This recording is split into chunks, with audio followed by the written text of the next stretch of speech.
Welcome to Football Pick'ems on the Sports with Wolfie channel. My name is Brett. I'm your announcer. Let's introduce the panel. First off, the lovable bear himself, Teddy. Welcome to the show, Teddy. And now here's your host, the Howler of Tennessee, Wolfie.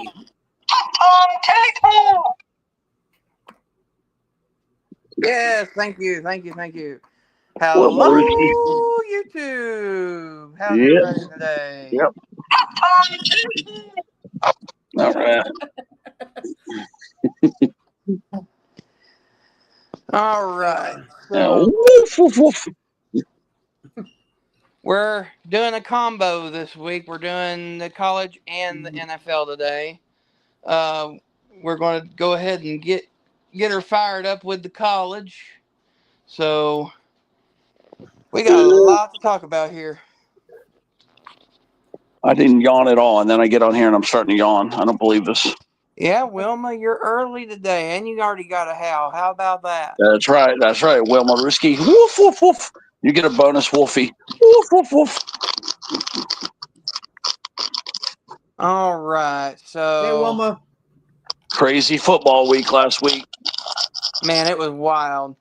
Brett, you want to go ahead and spat off the scores? We'll go. What we'll do? We'll do one game at a time. You'll do the score, and I'll let everybody know who picked, and we'll go like that in procession. All right, I'll do the top 25 then, just to be on the safe side. All right. Last week we had a major upset as Louisville upset number 2 Miami 24-21. Wolfie. And unfortunately, we all went for Miami. We did not see Louisville coming. Although Ted did say that he had a weird feeling about that game. Yep. I was even saying Louisville by 3, and then I backed off and changed my mind. You should have stuck with that one, bro. Should have. I know. 'Cause I know Miami way too well. I should have known. They were due to stumble. I knew it. All right. Next up, number 25 Nebraska went to Minneapolis and got upset by the Minnesota Golden Gophers 24-6. I didn't think they would lose. I was the only one who picked this game correctly. Yep. You did. That's right. Yeah, you did. You called that one great. All right. Now, on Saturday, number 1 Ohio State 34, Wisconsin nothing. They didn't make the spread. They beat the spread. Yeah, they beat the spread by 10. They did? I thought the spread was like 42 or something. No, the spread was 25 and a half. 25 and a half. Okay. I didn't think they beat the spread. Okay. Which we all went over the spread, so we had that one 100% correct. Okay. All right. Michigan State at number 3, Indiana. Indiana 38, Michigan State 13. And that one was under the spread, and we all went against the spread. So that's a check mark for us on that one. Yep. All right. This one I said was going to be very close, and I was pretty much right almost. Number 4, Texas A&M 45, Arkansas 42. I didn't expect that. I thought it'd be a bigger spread than that. Right, yeah. I thought it would be over the spread. Ted went with the spread. And I think actually Brett was teetering between that field goal and the spread, but I haven't heard that he went with the spread. I should have went with. I think I said Texas A&M by 4. I think, but I could have been wrong though. Arkansas is going to whoop somebody soon. They're really playing good. It's coming. Yep, they're going to upset somebody soon. The game of the week last week. Number 5 Ole Miss went to Athens, Georgia, and got massacred by Georgia. Mm-hmm. Georgia was number 9 Georgia 43. Number 5 Ole Miss 35. Not massacred. That was a close game. Which was 8 points, and the spread was 7.5, if I'm not mistaken. Yep. Mm-hmm. That puts us right on the spot with the spread, so we got that one on the check mark there. All right. This one's going to hit close to home for Wolfie. But no, last week Tennessee went into Tuscaloosa and lost to Alabama, 37-20. That was a tough game. Which, if you were there in the chat for the game cast, you know that I was getting a little down towards the end of that game. Yeah, I hear you. Yeah. But yeah, I had Tennessee by 3. You two had Bama by 3, but the spread. I thought it was going to be closer. It was over the spread, so we all were. No, we were still right though. We got the right team at least. You had the right team, but you both went below the spread, so technically, it's a wrong. So no, not really. Or it's a half right. Yeah. All right. Yeah. I know. What did you pick? Did you pick Tennessee or on that? I said Tennessee by 3. Yeah. Yeah. So you're picking with your heart. All right. Next game. Well, I was actually going by statistics because I mean, Tennessee's quarterback before the game was 1680 passing yards, whereas Simpson he was 1678. He had been sacked 12 times, whereas Aguilar had been sacked only 3 times. So I was thinking, well, our offensive line might hold, but man, that Bama defense, Lord have mercy, it was awful. All right, we're ready for the next preview? Yep, go for it. And a game nobody saw coming. Arizona upset Texas Tech 26-22. Arizona State, yeah. Yeah. Yeah. Now me, I had 14 in favor of Texas Tech, and then you all went with Texas Tech as well, so we all were wrong. All right. In a game that was no contest, number 8 Oregon defeats Rutgers 56-10. I didn't see that being that big of a blowout. Let's see here. It was what was the score again? 56-10. I thought it was going to be closer because Rutgers plays good at home, but that was a 46-point game. I was actually the one that went over the spread, so I had that one as far as being over the spread, but I didn't guess the proper score amount. I said 24-point game. And then y'all went with the spread. So, or no, Brett, you said 5. I thought it was going to be closer than that, but I was wrong. But yeah, I was the only one that went over, and so I guess it since we were just going off of spread or against the spread, me and Ted had that one. All right. Next, in the game that me and Ted saw coming, number 10 LSU went to Nashville to take on Vanderbilt. Number 17 Vanderbilt 31 to LSU 24. Man, that was such a good game. I went with LSU by 3. I was wrong on that one. Both of you went with Vandy by a field goal, so you all had the check on that one. Yeah. All right. Next one, number 12 Georgia Tech 27, Duke 18. Yeah, I was a little upset with Duke. I thought that they would pull the upset. They did make it a close game, but Georgia Tech prevailed there at the end. Georgia Tech's proven to be a really good team this year. They sure have. And you got to give Duke credit though. Menasaw and Barcake put up some really good numbers though last week. I mean, yeah. Menasaw put up 373 passing yards, and Cooper Barcake had 172 receiving yards. Right. So you got to give Duke credit where credit is due. Yeah. All right. Next game, this is one where I got it wrong, but I know Wolfie and Ted got it right. No, me and you got it wrong. Ted was the one who got it right. USC at Notre Dame. Notre Dame 34, USC 24. Yeah, and it was the spread. I went with the upset by 7. Brett went with the upset by 3. Ted was the only one that said Notre Dame. So good one. Good pick, Ted. Yeah, right. I like USC, but Notre Dame's kind of clicking a little bit right now. Yep. No, all right. I'm just going by the rankings from last week, so I know I'll see the rankings this week when we get to the picks this week. So last week's ranking, number 14, Oklahoma, went to South Carolina, and they decimated South Carolina 26-7. I picked it wrong because I thought South Carolina was going to get the upset. Right.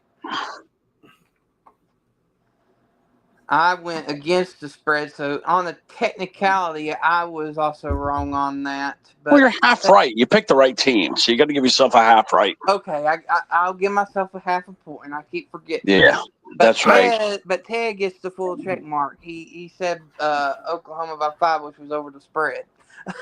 Mm-hmm. All right. Next up, the Holy War. BYU 24, Utah 21. I actually called this right. You and Ted both, yes. Mm-hmm. I actually went with the spread for Utah. I have a big X mark there. I changed because I picked Utah first, and then I went at the end there, and I changed to BYU because BYU does have a real good team. That game was a close game, though. That's what I'm saying. That's why I went with BYU. All right. Start thinking it through. Next up, number 16, Missouri went to Auburn, and in 2 overtimes. I know I lost. Auburn I know 17. Missouri won. Missouri won, right? Yep. Yeah. I missed out. I thought Auburn for sure was going to pull that upset. Yeah, we all went with the upset. I thought it was going to happen. I really did. Yeah. Next up, this one I thought was going to be an upset when I first saw it until they squeaked it out in the end.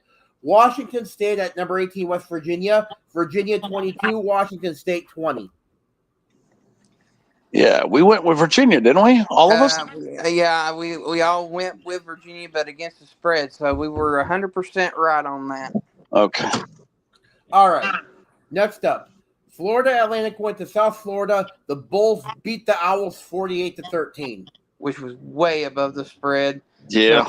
But we did pick South Florida, so that's a check mark on where we trod. All right. Next up, this one, I'm surprised that it was closer than it did, but in overtime. Number 21, Texas 16, Kentucky 13. That was a shock. Yeah, that was a real big shock. Yeah, we at least got a half a check mark or whatever. I mean, I know we all picked Texas. I mean, we all went against the spread, so that's a check. But actually, who was closest was Brett. Brett said Texas by 4. Yeah. And they won by 3, so I was off by a point. But all right, and the next game, and another game that none of us saw happening. Number 22, Memphis went to University of Alabama, Birmingham. Alabama, Birmingham upsets the Memphis Tigers 31-24. Yeah, I thought Memphis was better. I did. I thought it was going to be over the spread, and all of us picked Memphis. Yeah. And I am a little bit perturbed about that particular game because they fired Trent Dilfer after beating Memphis. Wow. What? Yeah, they did. Fired him after the win. Hold on. You're telling me UAB fired their coach after he won that game? After the upset, yes. Man, that's just a raw, dirty dog, dude. That is a dirty dog move right there. That's a dick move right there. Yeah, it is. Why would you fire a coach that just beat a ranked opponent? It is completely beyond me. I have no idea why they done that. All right. Must be something else. Moving on. Number 24, Cincinnati went to Stillwater to Oklahoma State. Cincinnati comes away with a convincing win, 49-17. Yeah. Which was over the spread. I had that correct. Both of y'all went with Cincinnati, but against the spread. So y'all get a half point there. Yeah. All right. I don't know why I didn't go with the spread at least. I don't know why. I must have thought Oklahoma State was going to play good or something. All right, Wolfie. Now on to the games that you had as importance that were not top 25. Yes. Yes. Mm-hmm. First one up, Michigan and Washington. Michigan wins 24-7. I didn't see that. I thought Washington was going to pull the upset. I didn't see that coming either. I picked Washington to take that. I won't lie. I picked Washington.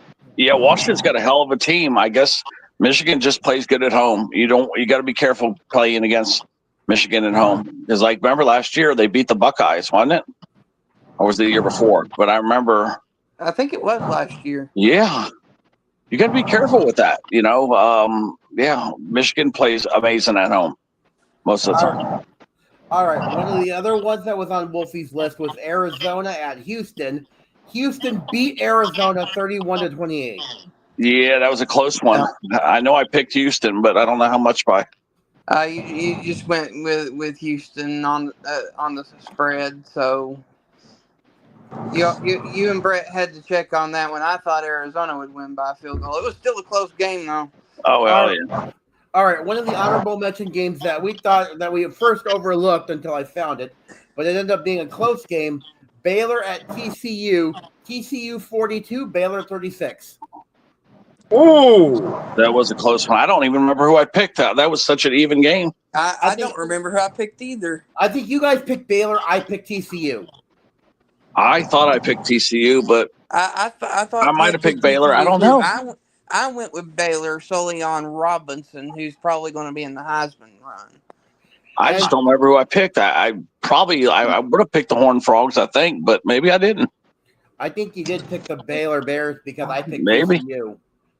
Yeah, I don't remember who I picked. That's the thing. All right. I don't remember. All right, I think we I might have overlooked said this. too close to call. I don't know. Yeah, all right, Wolfie. What was another game on the list that you have there that we had last week? UNLV Boise State. Yeah. All right, And that was an upset. Yep, UNLV went into Boise State.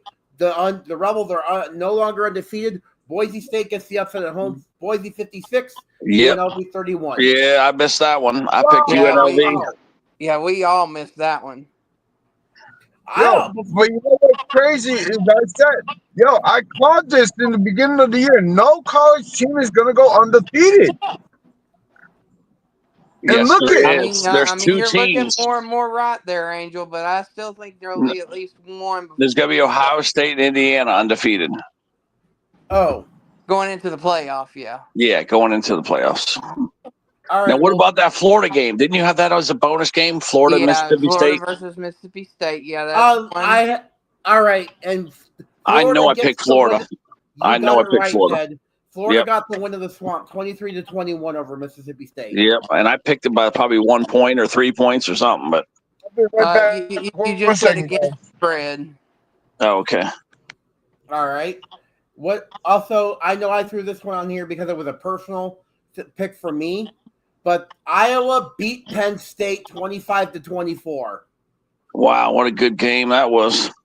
Yeah, and I don't even remember who the hell I picked. I think you said Penn State. I went Iowa. I should have picked Iowa. I don't know why I didn't pick Iowa. I don't know. I don't remember who I picked. I just don't. Yeah, you said Penn State by 1. So it's the other way. So I just missed that. And then I said Iowa by 3, and Brett said, I can't see what Brett wrote, but yeah, He said Iowa. He said Iowa. Well, I know he said Iowa, but I knew that was going to be a barn burning game right there. It went against me, but if you can't read it, let's just say I just went with Iowa by 3 then. Just for the hell of it. I had the points right. I just picked the wrong team.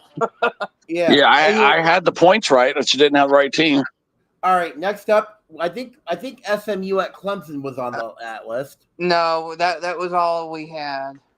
All right, so what do we want to So now, do we go ahead and do the who won that game? SMU Clemson. Yeah, who won that one? An SMU 35, Clemson 24. Wow. All right. Well, Miami's got a little bit of work ahead of them. Mm-hmm. But they also, who also pulled the upset was what you call it? Stanford beat Florida State. Yeah, Florida State. Yeah, that was a surprise. Yeah, Miami's got their hands full this coming week. All right, so what's next, Ted? I meant not Ted. So should we go ahead and do the picks for college, or do we want to go ahead and go over the NFL from last week? Yeah, let's go ahead and go over the NFL from last week. Yeah, just wrap that up. All right. First off, On Thursday Night Football, it was Pittsburgh at Cincinnati. Cincinnati won 33-31 over Pittsburgh. I think And we Ted all got picked that Pittsburgh. one. Ted went with the upset. Oh, I did. That's right. I did pick Cincy, didn't I? Yep. That's right. I did. All right. From London, England, Los Angeles Rams at the Jacksonville Jaguars. Los Angeles Rams 35, Jacksonville 7. I don't Did remember not who I see picked. that coming. We all went for Jacksonville. I did? Yeah. Oh, man. I thought I went with the Rams. I thought I said the Rams, so I 3. Yeah, you were saying because the Rams had Oh, more the sleepies thing. The sleepy. traveling. Yeah. That's right. Yeah. I thought the sleep schedule was going to mess them up. That's why. But apparently it didn't affect them at all. They probably never went to sleep. That's how they played so good. All right. D-Mans would love this one if he were here. New Orleans at Chicago. Chicago 26, New Orleans 14. That team's been hot. Chicago, I wouldn't be betting against them right now. I think Chicago might make the playoffs this year. I wouldn't go that far, but they're definitely going to do a lot better than what people expect. Card, but they won't go any further than the wild card. Yeah. Next up, Miami at Cleveland. Cleveland got the win at home 31-6. I know I picked Cleveland. Yeah, we all went Cleveland, yeah. All right. Next up, the New England Patriots at the Tennessee Titans. New England took care of business and beat Yeah, we all picked the 31-13. Patriots. Everybody picked Patriots. Yep. All right. Next up, the Las Vegas Raiders at the Kansas City Chiefs. It was a shutout. Kansas City 31, Las Vegas nothing. Yeah, we all picked the Chiefs, I believe, didn't we? We all picked the Chiefs. Chiefs, yep. Yeah, we all went Chiefs. In a game that I actually watched on Sunday, and I was disappointed this happened. But Philadelphia went to Minnesota, and Philadelphia beat Minnesota 28-22. And I had that one. Yeah, we all picked Philly, didn't we? I picked Minnesota. You and Brett went. Oh, okay. I picked Minnesota? Yeah. Oh, because they've been slumping. Okay, so they snapped out of their slump. Yeah. Yep. All right. Next up, Carolina at the New York Jets. It was a close game. Carolina 13, Jets 6. I think we all picked Carolina, didn't we? No, I went with the Jets by 3. Oh, shit. All right. Next up, New York Giants at the Denver Broncos. Denver came from behind and won 33-32. Yeah, we all picked Broncos. Yep, we sure did. That was a close call there. I can't believe the Giants at that time blew a 20-point lead, though. That Jackson Dart guy is for real. I wouldn't, that team's going to be a contender eventually. I think you should start talking about Jackson Dart for Rookie of the Year. Yeah, I think so too. He's amazing. All right.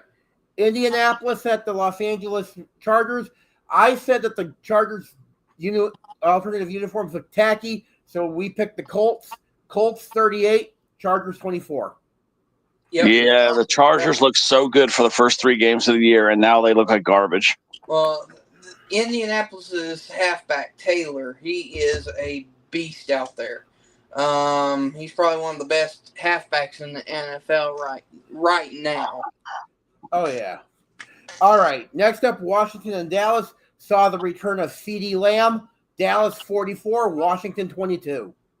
And I went with Dallas by a field goal. Yeah, that was a romp. All right. Green Bay at Arizona. I know some of us thought that this game might be close. We thought Arizona, didn't I? I picked Arizona, maybe. No, you looked up. You went with the Packers there at the very end. Okay. Yeah, I was about to flip-flop. Green Bay 27, Arizona 23. Yeah, that's a clean slate. We went all for the Pack. On Sunday Night Football, we saw the return of George Kittle to the lineup. San Francisco 20, Atlanta 10.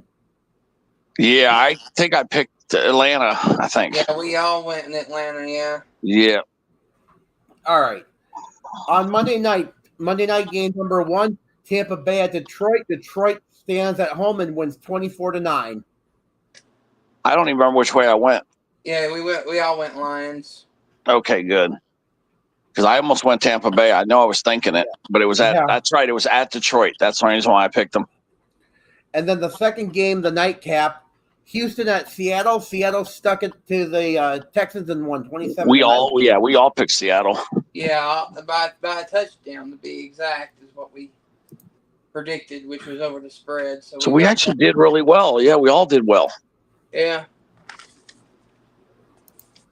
So for Brett's first week, he's at 85%. Me and Ted did take a little bit of a tumble this week. We went from 85 down to 83%, but still Yeah, not I bad. would say the best game. Let's see. Brett's best game was that probably that. What was that game? The Minnesota Gophers. Yeah, the That was Minnesota. his pick of the week, and I guess mine would be Cincinnati, picking that Cincinnati Bengal win over the Pittsburgh. Remember, and then Wolfie's win. What was Wolfie's signature pick? Let me think. I'm trying to think of your best pick. Let's see here. Yeah, because I'm just thinking of the ones that the like Brett's. That was his best game, the Minnesota game. Mine was Cincinnati. Your best pick was Notre Dame over USC. Oh, you're right. That was my best college pick for sure. For me,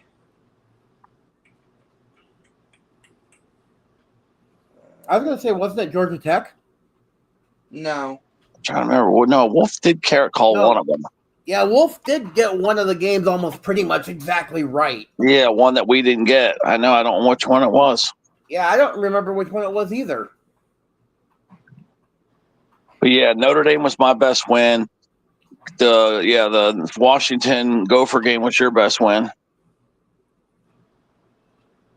That was mine. The Golden Gophers upset of. Yeah, I'm just trying to remember which one Wolf had. I don't remember which one Wolfie Which had. one did he pick? He picked something. He picked something that we didn't get. I'm reading here. I'm trying to remember what one it was. It was damn, what game was that? What did he get that we didn't get? He's looking. It'll come back to him. Yeah, I guess I don't know. I'm trying to think what it was. It was one of the ones that was yeah. Cincinnati. I said that they would be over the spread. The Bearcats. Yeah, the Bearcat game. Yep. That was it. Yep, that was it. Yeah, University of Cincinnati. All right, I got both this week's popped up on my screen. So now, as far as NFL, the best one for Ted, bar none, was the Cincinnati Steelers game. Mm-hmm. For Brett, I think give me the New England game. Actually, that one was pretty accurate for you. I'm a Patriots fan. What can I say? Mine was Philly over the Vikings. Yep. All right. Well, I was hoping to have Angel and D-Man up here this time, but looks like Angel's still busy and D-Man might be sleeping. Yeah. Sure. All right. So back to college football. Here we go. Week 9. All right.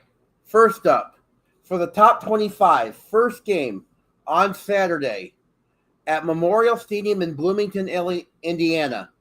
UCLA at number 2, Indiana. The spread is Indiana by 25.5. Whoa. At UCLA? UCLA at number 2, Indiana. I agree that Indiana's going to crush them, but it ain't going to be that spread. I'm going to say by 10 points. That's it. Indiana by 10.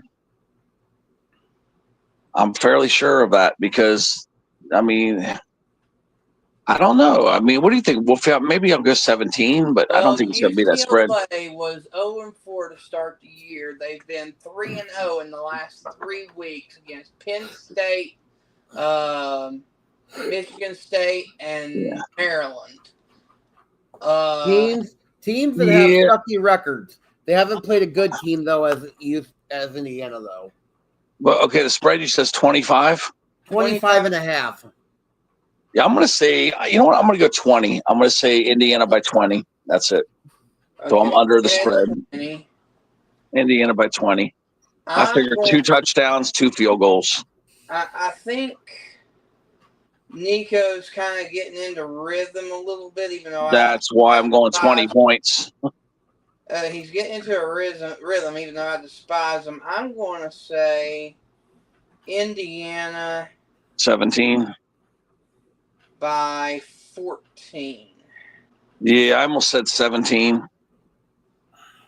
I am going to say I think Mendoza's having a hell of a year. He's really clicking on all terms. Indiana's doing really good. Very good at home this year. I'm actually going to say Indiana by 17 points. Yep, that's what I almost picked, and then I went 20, but I think it's set between 17 and 20 points. All right. Next game at Bobby Dodd Stadium in Atlanta, Georgia. Syracuse at number 7, Georgia Tech. The spread is Georgia Tech 17.5. That's a big spread. I'm going Georgia Tech for sure, but I think that's only maybe going to be a 10-point ball game. All right, hang on. We'll give Angel an opportunity here. Hang on. All right, Angel, we're on the what pick. up, guys? We're So, on the pick y'all here. ready to see how much I'm paying for a gallon of gas? Y'all gonna shit your pants. Well, they got it for $2.99 here right now. Yeah, I'll show y'all real quick. Yeah, be careful in Massachusetts. I read that they had a contamination of urine in the gas, so they've been selling it for like $2.50. $1.29. Yeah, Angel, that's definitely the gas with the urine in it. You're gonna have urine in the gas. Y'all see that, right? Yeah. $1.29 a gallon. You better hope somebody Originally drank. $2.79. Yeah, that's that urine contaminated gas, Angel. You better hope somebody drank a lot of Monster drinks. Hey, Bean. Nah, actually, I got 2 energy drinks, 2 packs of Reese's sticks, and 2 Powerades, and I brought it down to $1.29 a gallon. So I'm pretty much getting everything I bought for free. All right, Angel, we're on the picks. Number 2, All right. Indiana versus UCLA. You're getting annoying as fuck. Let me put All y'all right. on the charger. All right. So, all right, Angel, we want to get your opinion here. Who do you think is going to win between UCLA and number 2 Indiana? The spread is Indiana by 25.5. Yo, that spread is way off. That spread is way off. I know, that's what I say. Yeah, I have Indiana by 14. Ted says by 20, and Brett says by 17. I'm gonna say the spread is gonna be 2 touchdowns. 14 point 14, spread.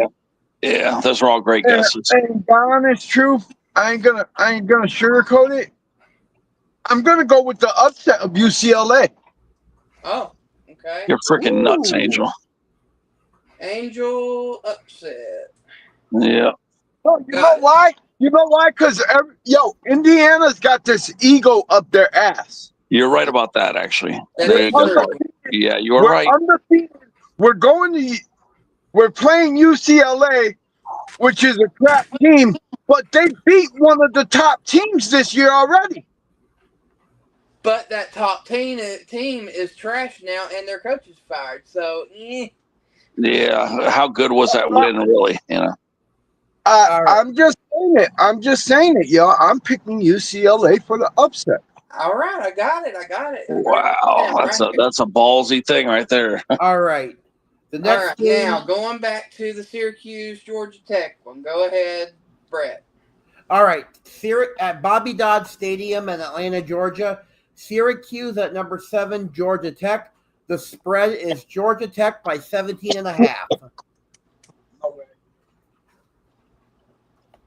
I'll lead off. Okay. I think Haynes King is going to have another big game. I think 17, but I do think 17.5 to quote Teddy, is a bit aggressive. So I'm going to take Georgia Tech by 7 over Syracuse. Okay. Yeah, and I'm picking Georgia Tech by 10. What say you, Angel? Did he get back out of the car? Yeah, he did. All right, I'll go ahead and do mine real quick. I'm going to say Georgia Tech by 13. Just a hair under the spread. That point spread is ridiculous. Like, these guys are like, if they're actually willing to take that point spread, more power to them. But like these, like I said, these point spreads have been literally ridiculous. Yo, you know what? I think I left my keys inside the fucking store. Again, 2 times. Look. Hold on, yo. This is the second time I left my keys behind. All right, well, hold up. Oh, no. I got my keys. All right. So we're saying Syracuse and Georgia Tech.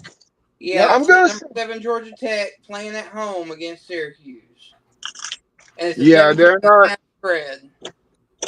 they're not Syracuse. So It's at Atlanta. It's in Atlanta. I'm gonna go with Georgia Tech, but the point spread, if I want to say the point spread, it's gonna be within the point spread. I want to say maybe 9 points. All right. Alrighty then. Next up, one of the big SEC games from Memorial Stadium in Norman, Oklahoma. Number 8, Old Miss at number 13, Oklahoma. The spread is Oklahoma by 4.5. Angel, go ahead. We'll let you go first. I'm gonna say Oklahoma by a touchdown. Me too. I'm going over the spread. Me too. That's what I'm picking. I also will go Oklahoma by a touchdown. Yep. Wow. Okay. Ole Miss has a really good quarterback, Chambliss, but Mattier is also good. It will come down to the wide receivers. I'm actually going to say Oklahoma, but I'm going under the spread. I'm going to say Oklahoma by 3. Okay. Yeah, I'm going spread at least. Yeah. All right. The next game at Kenan Stadium in Chapel Hill, North Carolina. Number 16, Virginia at North Carolina. The spread is Virginia by 10.5. Yeah, what North Carolina team's going to show up? That's my question. Yeah, I'm still going Virginia by the spread. It's in North Carolina. Yeah, it don't matter. I'm going to say Virginia by 7, just a hair under the spread. What do you say, Angel? I say North Carolina by a touchdown. Ooh, upset. You're going to say upset then. So, yeah, what's the spread on that game again? 10.5. 10.5. Oh, 10.5. Yeah, that's... Man, hold on. Maybe I won't get spread. Well, Virginia did fall behind, though, against Washington State majority of the game last week. So I'd say their defense was kind of exposed last week. So therefore, I think I'm going to go. I'm going to go with Angel. I'm going to say North Carolina in an upset. Yeah, I guess I'm going under the spread. I'm going to say Virginia by 5. I'm going to say North Carolina by 7 in an upset. Not a bad pick. Brent They could do it. Upset me and Ted below the spread. All right. Next game. From Simmons Bank Liberty Stadium in Memphis, Tennessee. Number 18, South Florida at Memphis. The spread is South Florida by 4.5. I will actually start this one. I will say this is one of my upset specials. I am going to pick Memphis to upset South Florida. No way. No way. Yeah, I think South Florida's playing fantastic. So the question for you, Ted, are you going over or under? I think South Florida by what's the spread? 5? 4.5. 4.5. Yeah, I'm gonna say South Florida by 6. What say you, Angel? I'm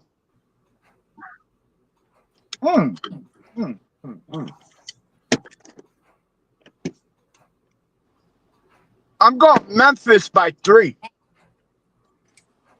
Okay, so another upset. All right. You got your pick in? I am going to actually side with Southern Florida, but I'm going to say under the spread, I'm going to say South Florida by 3. All right. Next up. At Williams-Brice Stadium in Columbia, South Carolina. Number 4, Alabama at South Carolina. I'm going to start this one again. The last time I picked South Carolina, I lost. I am not striking lightning twice. I'm going to say Alabama by the spread. How many points is the spread? 11.5. Wow, because I think it's going to be closer than we think. I don't know about that one. I don't know. I know South Carolina's been wishy-washy. I don't know, man. Bama really showed their defense against Bama's really playing well. I think it is going to be maybe Bama by 13. What say you, Angel? Yeah, I'm going to say Bama by 13. Bama by 14. 2 touchdowns. 2 touchdowns. All right. I'll be right back. I'm going to say, Yep. I'm really going to step it up. I'm going to say Bama by 21. Yeah, that's not a bad pick. I mean, the way they handled Tennessee and all these other teams, I mean, they beat Georgia. I mean, they only lost to Florida State, and I think Florida State just played out of their minds. You know, I think they were so amped up for that game. I think they were everybody just played perfect. I think Alabama played like crap, and Florida State just caught them off guard. But I think Alabama is one of the best, 5 teams in the country. All right. Next up is a top 15 game from First Bank Stadium in Nashville, Tennessee. Number 15, Missouri at number 10, Vanderbilt. The spread is Vanderbilt by 2.5. Ugh. And what's that game? Who's going to be at Vanderbilt? Missouri. Number 15, Missouri. Missouri's been surprising me, man, but I don't think they're going to be good enough to beat them. So, I think Vanderbilt by 3 for me. You got Diego Pavia versus Ahmed Hardy. Whew, I don't know. That's why I'm going Vanderbilt because they're at home, right? They're at home. Yep, the game is in Nashville, so Vandy is at home. Yeah, I'm going Vandy by 3. But otherwise, I'd be calling that by 1. Traveled well, and Vanderbilt is more of a basketball school. It takes a while for Vanderbilt fans to show up.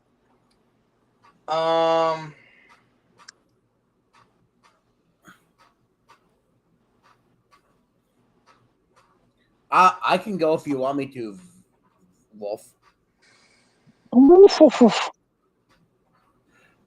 I think, yeah, you're right. Vanderbilt is more of a basketball school, and their fans do tend to show up when they can. But Pavia is playing very well this year. But at the same time, though, I think, to quote Angel, Vanderbilt does kind of have this kind of ego hanging over their head. And with that being said, even though Vandy's at home, I picked Vandy last week to win. I this week will say, nope, no way, not so fast, Ted. Missouri in an upset. Yeah, Missouri's been surprising me. I mean, I could see that easily Missouri winning that. I thought for sure Auburn was going to smoke them, and look what happened. Missouri by 3, Wolfie. You never know what could happen. Okay, 3. Okay. All right. Angel's not in his car, so we got to wait for him. Hey, Ziggy. So what are you guessing, Ted? Vanderbilt by 3. Vandy by 3. Yep. Hi, Zigzag. Yeah, Vandy's just been impressing me, man. They really haven't. They play good at home. This is just kind of my psyche feel about this game. I think Missouri got humbled by Auburn last week. Auburn very well could have won that game. Yep. And it went into overtime, and I think that might sparked And a little bit Vandy's of a better fuel to the team than fire. Auburn. Yeah, Vandy's better than Auburn. So I mean, know, but it may have sparked the fuel to the fire though for Missouri. I think they're banged up. I think it's gonna at least Vandy by 3. I was thinking about going by 6. I'm going to say Missouri, not by a field goal, but by 1 point. Ooh, that's a good pick. Angel's not in the car, so we'll probably have to wait for him. Or circle back. Yeah, we'll just circle back. Go to the next one. All right. At Jack Trice Stadium in Ames, Iowa, number 11 BYU at Iowa State. Now, this is a special game for me. I'm picking this because I had 2 nieces and their husbands went to Iowa State. I'm going Iowa State in an upset. Yeah, I still got BYU. BYU's playing pretty damn good right now. By the way, I forgot to mention the spread is Iowa State 3.5. They're picking Iowa State? Yep. No, I got BYU winning by 1 point. So I got an upset on that. Is it a plus by BYU or a negative by BYU? It's Iowa State by 3.5. Wow. So they're actually favored? Yep, Iowa State's favored. Oh, am I missing something? Is there a bunch of people hurt or something? Hold on, let me look this up. Iowa State football schedule.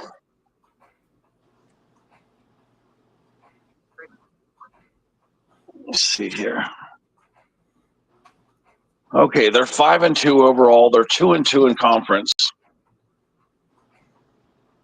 Okay. Oh man. I mean, Iowa State does have 3 players coming back from injury, but yeah, I'm still gonna stick with what I said. I'm gonna stick. And Coach Campbell is a hell of a coach too. So BYU by what, Ted?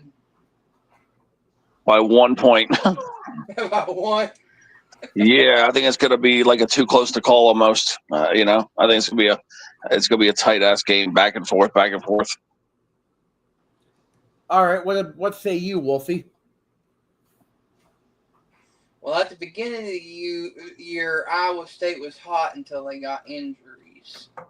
Knowing that they have people coming back from the injured reserve, I think it will be close.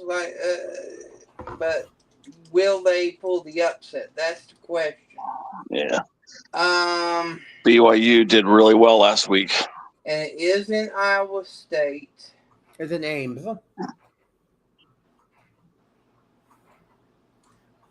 I'm actually going to favor the upset, but like Ted, it's only going to be by a point. It's a too close to call, really, but I'm going to go with the upset by 1. Yeah, I'm about to flip flop too. I'm going to just say BYU by 1, just because I'm impressed by the way they've been playing. Yep. Next game. Okay, here he comes. There Hold you on are. 1 second. Give me 1 more second. I forgot the card. All right, go get your card. If he's back, why don't we just hold it here and wait? Yeah, he's already back too, so we'll let him get caught up. Wilma says BYU 3.5.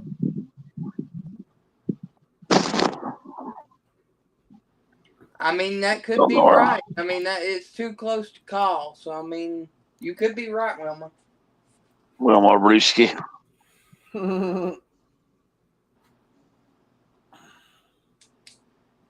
While we're waiting, I did write down some statistics. The passing leaders for this week, you still got Baylor's Robertson up at 2,376 yards for the year.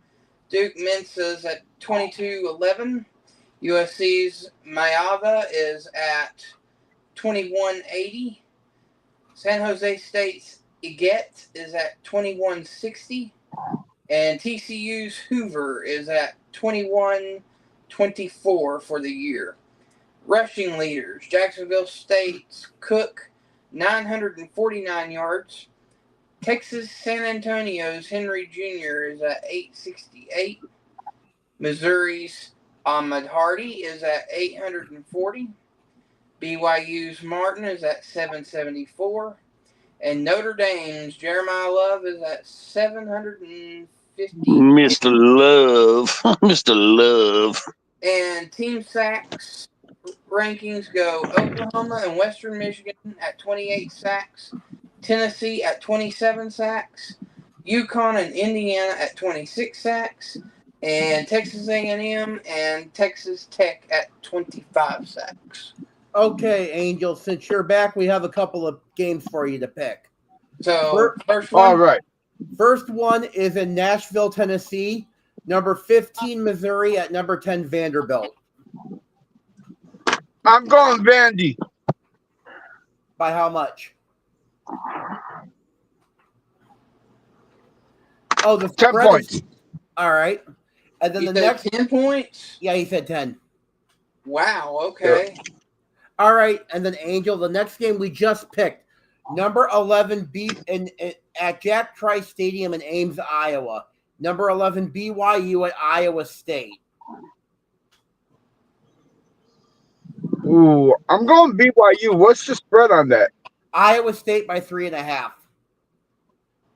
I'm Angel, going I BYU. Me too, Angel. I picked by 1 point BYU for the upset. All right. Let Angel know he's not all alone. Yeah. All right, so the next game we have on our list is from Husky Stadium in Seattle, Washington.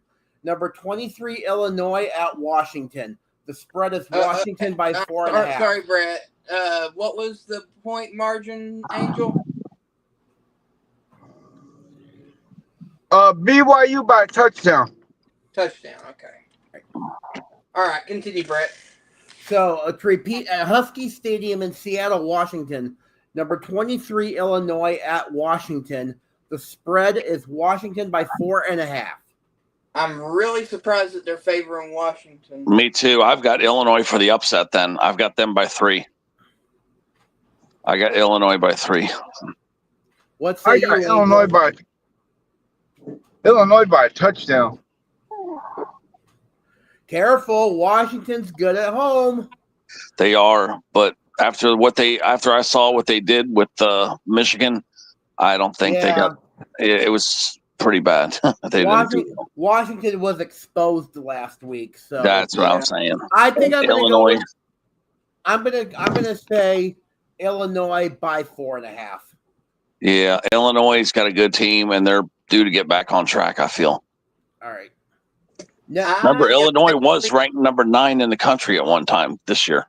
I am actually going a little differently here. I do think Washington has been exposed, but Illinois does have some injuries currently, and they also have been kind of on the downward spiral. I'm going to say Washington by 1.5. Wow. Woof, woof, woof. All right. The next top 25 game at Jones AT&T Stadium in Lubbock, Texas. Oklahoma State at number 14, Texas Tech. I think Ted's going to say this is going to be aggressive because the point spread is Texas Tech 38.5. Yeah, there's no way in hell. It's no way in hell. I mean, I know Texas Tech's going to come back big. Yeah, Texas Tech by 21. That's how I have it. What say you, Angel? I'll say Texas Tech by 14. I will say Texas Tech by 20. Really? You're all aiming that low? I do think it's going to be below 38, but I see it being like here, 28. Ooh, Yeah, that's not a bad guess. You're making me want to change mine, but I'll stick with 21. Mm-hmm. All right. The next game at Nippert, Nippert Stadium in Cincinnati, Ohio. Baylor at number 21, Cincinnati. The spread is Cincinnati 4.5. The only thing Baylor has going for them is Robertson, their quarterback, which is the number one quarterback in the NCAA with the 2,376 yards passing. However, overall talent-wise, Cincinnati, I would give Cincinnati the win by 16. How about you, Angel? Man. Baylor by 3. Baylor? Yeah, he's picking Baylor by 3. Like, Is it at Cincinnati? Yeah, it's at Cincinnati. Yeah, I got to go with Cincinnati by 6. Good pick, Wolfie and Ted. Not so fast, Angel. I'm picking Cincinnati by the spread at home. 4.5. Okay. Next up, at Davis Wade Stadium in Starkville, Missouri, number 22 Texas at Mississippi State. So, okay, Starkville, Mississippi State Bulldogs. The spread is Texas 6.5. Oh. Damn, that's a good game. Because remember, Florida beat Mississippi State. Florida did so. But Mississippi State held Tennessee very close. Yeah, I got Texas winning. I just don't know if they're going to make that spread, but I guess I'm going to say Texas by the spread. But Texas had to go to overtime against the worst team in the SEC, Kentucky. Yep, that's true. That's true, but maybe they learned a lot. I don't know. I'm going to pick Texas. All right, what about you, Angel? Texas by how much, Ted? Spread, I guess. 7, okay. What, All right, Angel. What was It's number 22 Texas Longhorns at Mississippi State Bulldogs. That's right. It's at Mississippi State. That's right. That's why it's so low. Yeah, I'm just going to hope Texas is going to start playing better. Texas by 3. I'm going to say Texas by 3. Yeah. Yeah, remember, they were the number 1 team in the country at one time, and they only lost to by 7 points to Ohio State. So I think they're going to start getting their shit together. In the words of Lee Corso, not so fast, my friend. I've got Mississippi State by 2. Hey, that's not a bad pick. That's not bad at all. Good. Also, I thought about going Mississippi State by 3 myself. I thought about it. Also, in the words of Lee Corso, Wolfie, good pick. I will also take Mississippi State, but I will say by 3. That's nothing wrong with that. That could easily happen. Easily. All right. Yeah. Next game from Autzen Stadium in Eugene, Oregon. Wisconsin at number 6, Oregon. The spread is Oregon by 33.5. That's a whopping spread. But you know what? I think Oregon plays great at home, and they blew out Rutgers at Rutgers. You know what I mean? Like they're clicking, man. I think I'm going to go Oregon by the spread. I don't think it's that much out of. I mean, I think it could be a 35-point blowout. What say you, Angel? I say Oregon by 21. Yeah, because they kicked the shit out of Rutgers last week. They beat them by 46 points. Yeah, at Rutgers. I will also go with Ted.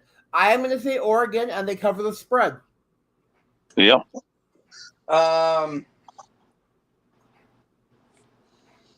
Wisconsin played a little bit better than what I expected against Ohio State.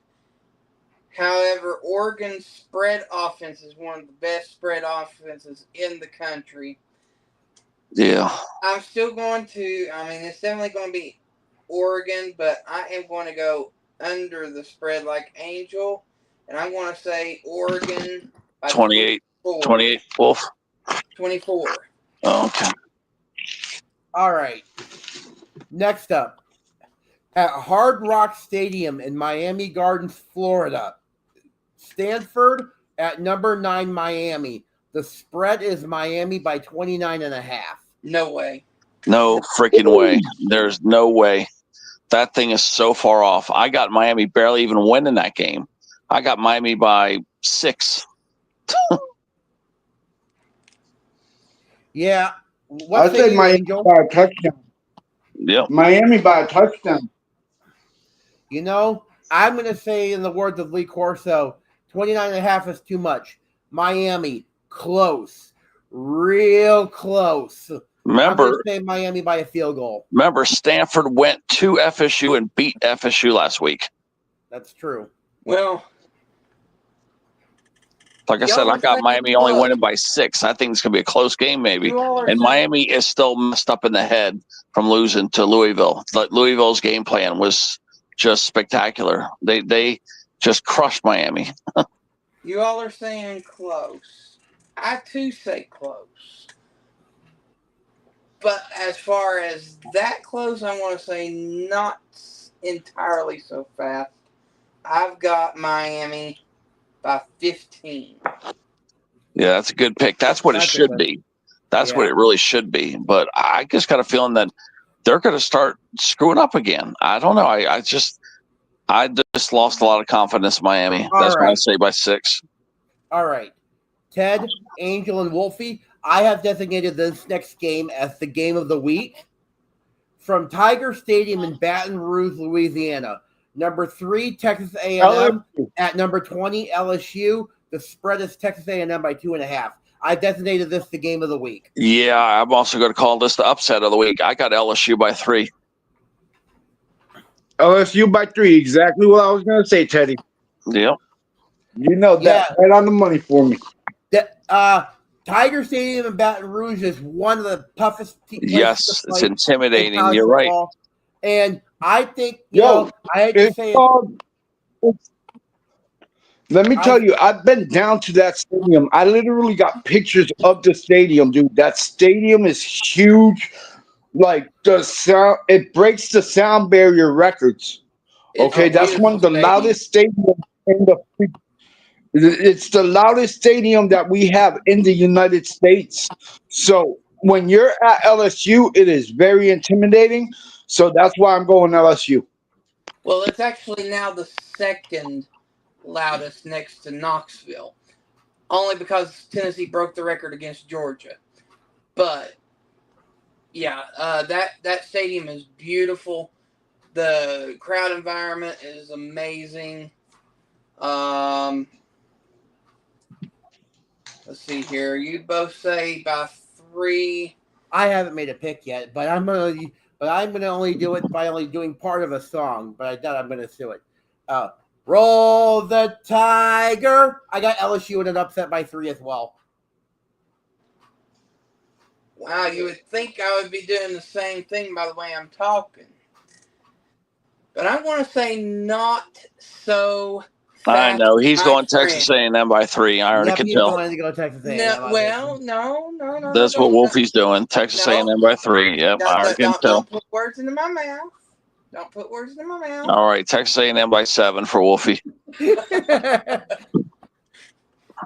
Texas A&M got exposed last week.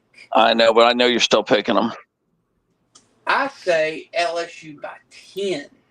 Ooh. Wow, that's a brave pick right there. That is a brave pick. All right.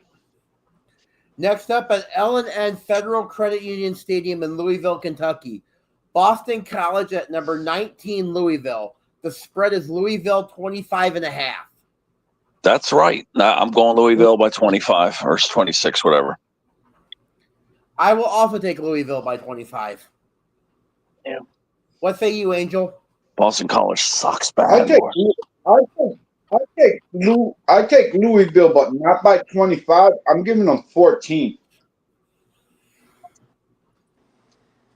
Considering that Boston College has been being beat by the spread every single game at home, I'm going to say it's going to be over the spread. Louisville by 35. Dang. Wow. That's an aggressive pick right there.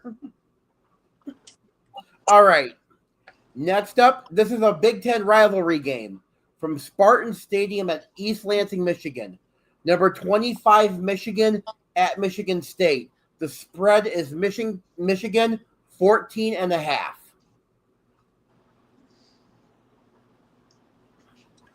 It's a rivalry game. What say you, Angel? Michigan by 7. Good pick. That's a good pick. Brett? I mean, let's face it. Michigan State is playing terrible this year. And they don't have a defense. And Michigan State can run the ball. Not in Michigan State. Michigan can run the ball. They can also pass, too. With that being said, these rivalry games are very close. But I think Michigan will cover the spread. I take Michigan by 14.5. Okay. What say you, Teddy?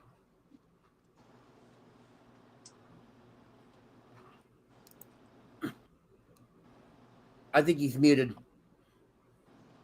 Ted, you there?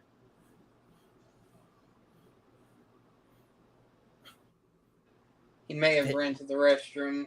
I've got Michigan also, but I say it's going to be by 10.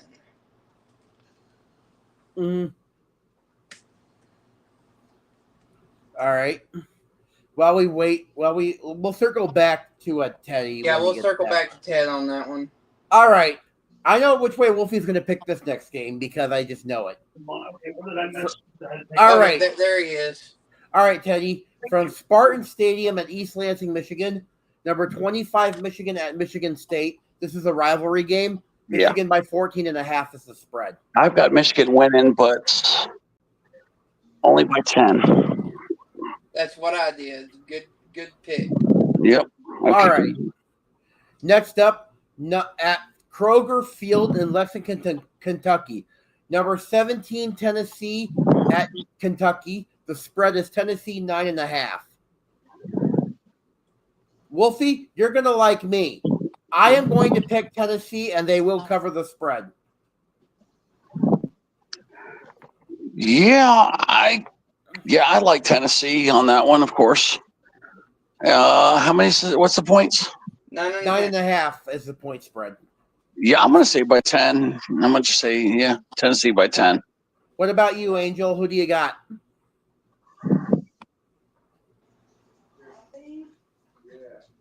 Lost the puppy Smurf. Oh, yeah. Angel Ruski, is you there? Yeah, I'm here. Give me 1 second. I just have to go get the wife real quick. All right, you good? I know Wolfie. I gotta take care of her first. Yeah, I All know. right. So the game, Angel, is number 17 Tennessee at Kentucky. The spread is Tennessee by 9.5. Yeah, remember it's at Kentucky, but I think Tennessee's gonna really click though. I think they're gonna dominate. Be at least 10 points. I think Tennessee's gonna win, but it ain't gonna be that much of a spread. I say it's gonna be like 6.5. All right, Wolfie, Okay. you're the expert with Tennessee, so lay down the stats. Well, Kentucky played better than what I thought they would against Texas. That's right. They did. They have been sloppy all year. The record's 2-4. Tennessee has a really good offense, but the defense has been slacking, as you saw against Alabama. Letting way too many yards. Aguilar is good, but as far as precision passing is slightly off, which is why you saw a 99-yard interception return by Alabama. I also see a struggle win on this one, so I'm going to side with Angel a little bit on this. I'm going to say Tennessee by a touchdown. All right. Well, Wolfie's putting Tennessee on the struggle bus here. Yep. I'm going to challenge them this week. They got to prove me wrong. All right, and the final top 25 game is going to be Houston at number 24, Arizona State. The spread Whoa. is Arizona State by 7.5. I'm going to go first. Arizona State had a huge upset win against Texas Tech at home. I think they're going to ride the momentum. I actually got Arizona State winning this one by at least 7 points. Me too. All right. So what are you saying that they'll win by? I say Arizona State by at least 7 points. Yeah, I got them by 8. Arizona State by 8 points. What about you, Angel? I'd say Arizona by a field goal. Arizona, you're going to think it's going to be close. Yep. What say you, Wolf? It's a gamble, but I'm going to say not so fast. I'm going with Houston. Houston. 5. Houston. All right. For one of the games I have, I know you don't have it on your honorable mention list, Wolfie, but this one is a Big Ten game. It is a rivalry game. Both teams are 5-2. This is the Floyd of Rosedale game from Kinnick Stadium in Iowa City, Iowa. This is actually one of my notable games. Go ahead. From Kinnick Stadium in Iowa City, Iowa, the 5-2 Minnesota Golden Gophers at the 5-2 Iowa Hawkeyes. This is for the Floyd of Rosedale. That's going to be a really even game right there. The spread is Iowa by 8.5. No, I don't know about that. I don't know about that spread. Since I bleed black and gold, I'm going to be a little biased here, and I'm going to go with Iowa to win. I'm going to say Iowa by 7. I'm going to go Iowa by 3, only because they're at home. What do you say, Angel? I'm with Teddy. Iowa by 3, my man. Iowa by 3. I'm going with my bet here. I initially thought Minnesota would win by a field goal. I'm going with PJ Fleck and the Gophers by 3. So you think the Bronze Pigs going back to Minneapolis, huh? That could easily happen. Yep. Gophers could win that game easily. All right. What's the next game on your list there, Wolfie? I think it's a battle of 5-2s again. We got Northwestern taking on Nebraska in Lincoln, and it's a 7.5 spread. Let me look for that game. Man, Northwestern pulled off an upset recently, but Nebraska just lost. I'm hoping they get off the struggle bus, and I'm going to pick Nebraska by 5. Have you seen how beautiful of a stadium Memorial Stadium is in Lincoln? Oh, beautiful stadium. Yeah, I don't think they're going to make the spread. I think it's by a 5-point game. Nebraska is really good at home. I'm going to say Nebraska by at least 5 points. I'll be right back. All right, Angel, who you got? All right, Wolfie. I'm just reading the chat and seeing Ziggy in here, Wilma.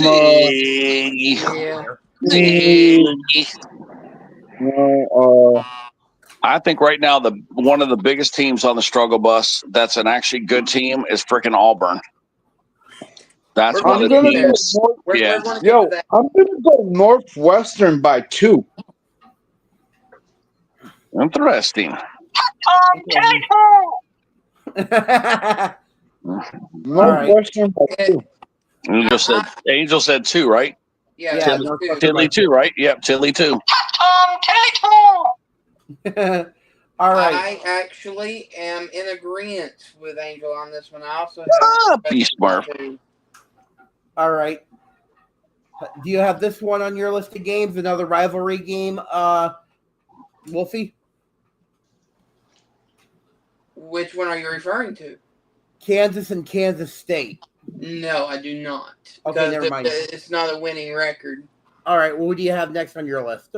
I have 5-1 San Diego State University taking on 5-2 Fresno State in California. San Diego State is favored by 3.5 points. Is that Mountain West Conference? Yes, it is. All right.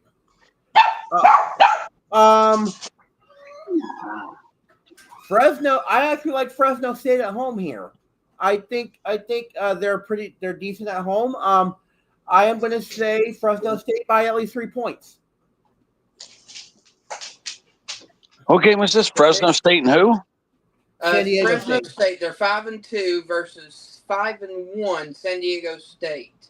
The Aztecs. Ooh, I don't know anything about either one of these teams. I know nothing about either one.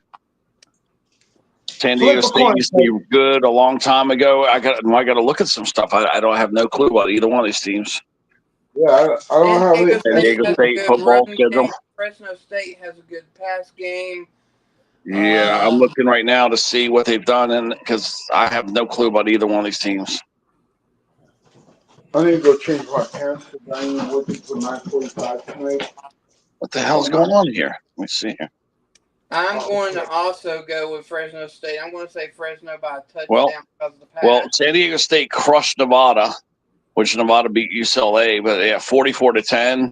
They beat Colorado State by they've dominated pretty good. They beat Northern Illinois too. Remember Northern Illinois? Mm-hmm. That team was pretty good. They beat 30. I'm going to San Diego State on this. The only loss they had is the Washington State. That's the only thing that's the only loss they've had. Okay, I'm going to San Diego State on this one. So by how much? What's the spread? 2.5. 3.5. 2.5. Well, just by 3, I guess. What say you, Angel? He said San Diego by 3. All right, thank you. Thank you. All right, what's the next game on your list, Wolf? Got the Auburn Tigers traveling to Fayetteville, Arkansas to take on the Arkansas Razorbacks. The spread is somewhat of a rivalry game. Arkansas is Arkansas is due for a win, and I think Auburn's on the struggle bus. I'm going to go Arkansas by 1. I think I will actually take Arkansas, and I will take the spread, 2.5. Oh, that's all it is? Okay, Arkansas by 2.5, 3, whatever. Okay, so spread. Yeah, I'll go with that. 3 points. Spread too, right? Well, the spread's been changing. That's why I think we should all just start putting points because the spread changes.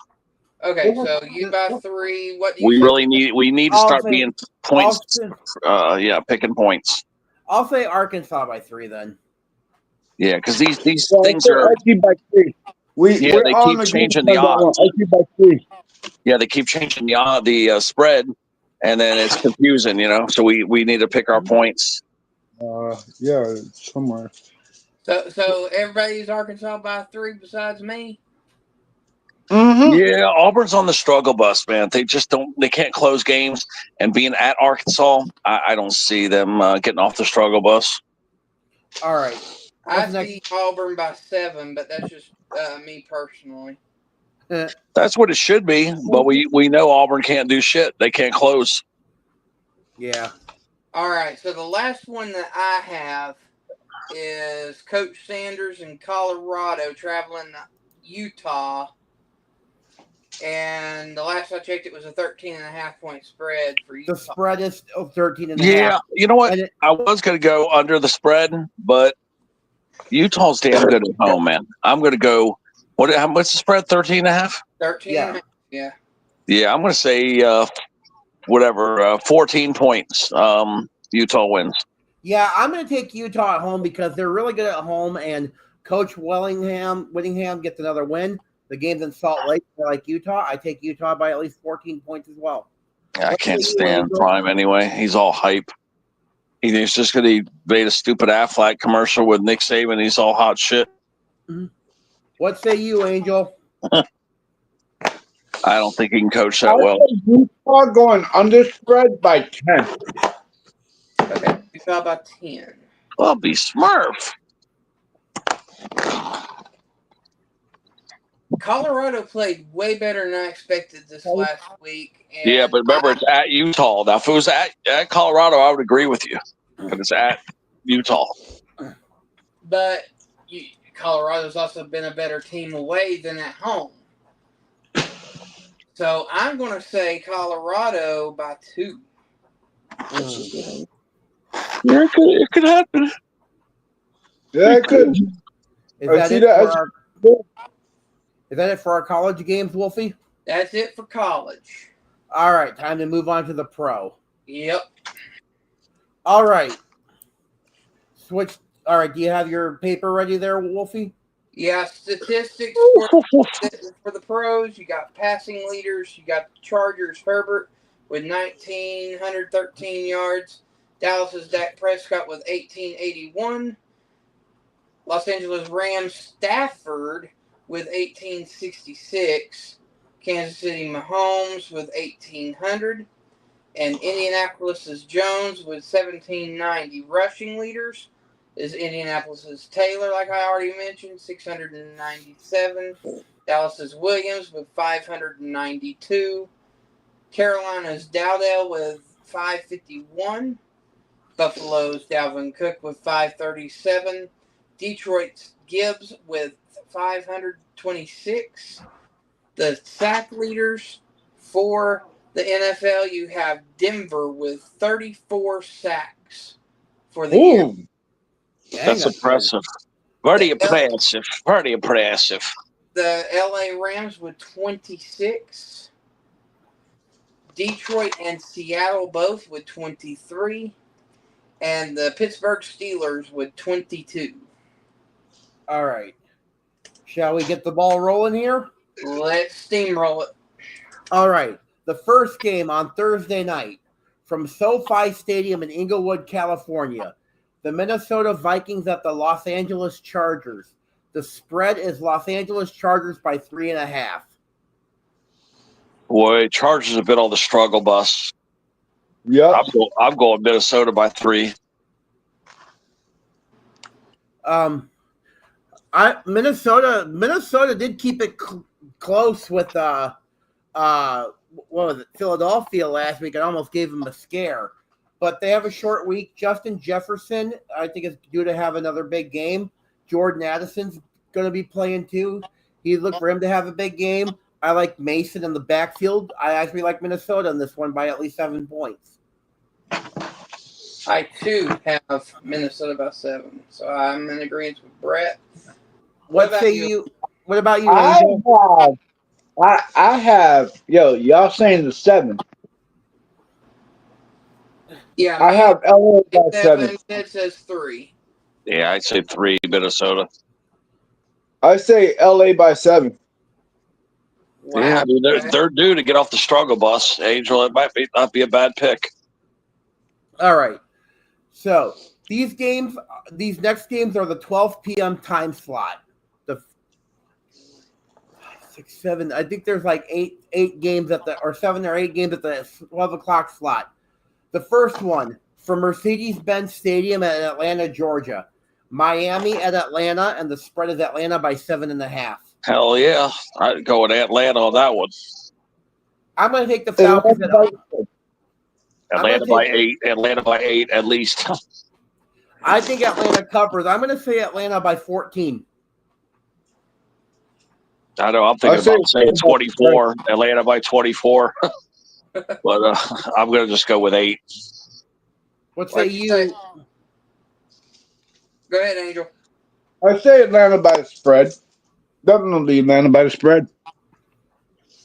I think me and Brett are on the same brainwaves here. I got him by 14 too. Is that why you're secretly talking in my head? I guess. Yeah, because Miami sucks. All right. Next game from Paycor Stadium in Cincinnati, Ohio. The New York Jets at the Cincinnati Bengals. The spread is Cincinnati by 6.5. Giants have been surprising people. Oh, man. I'm going to still pick Cincy, but I'm only going to go with 2 points, I think. I'm going to say Cincinnati by 7 points. Angel? I'm saying Cincinnati by 10.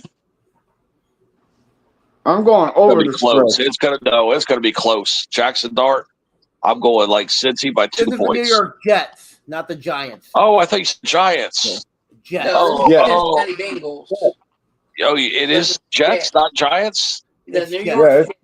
Oh, the Jets. Oh, hell yeah. Cincy by at least 10.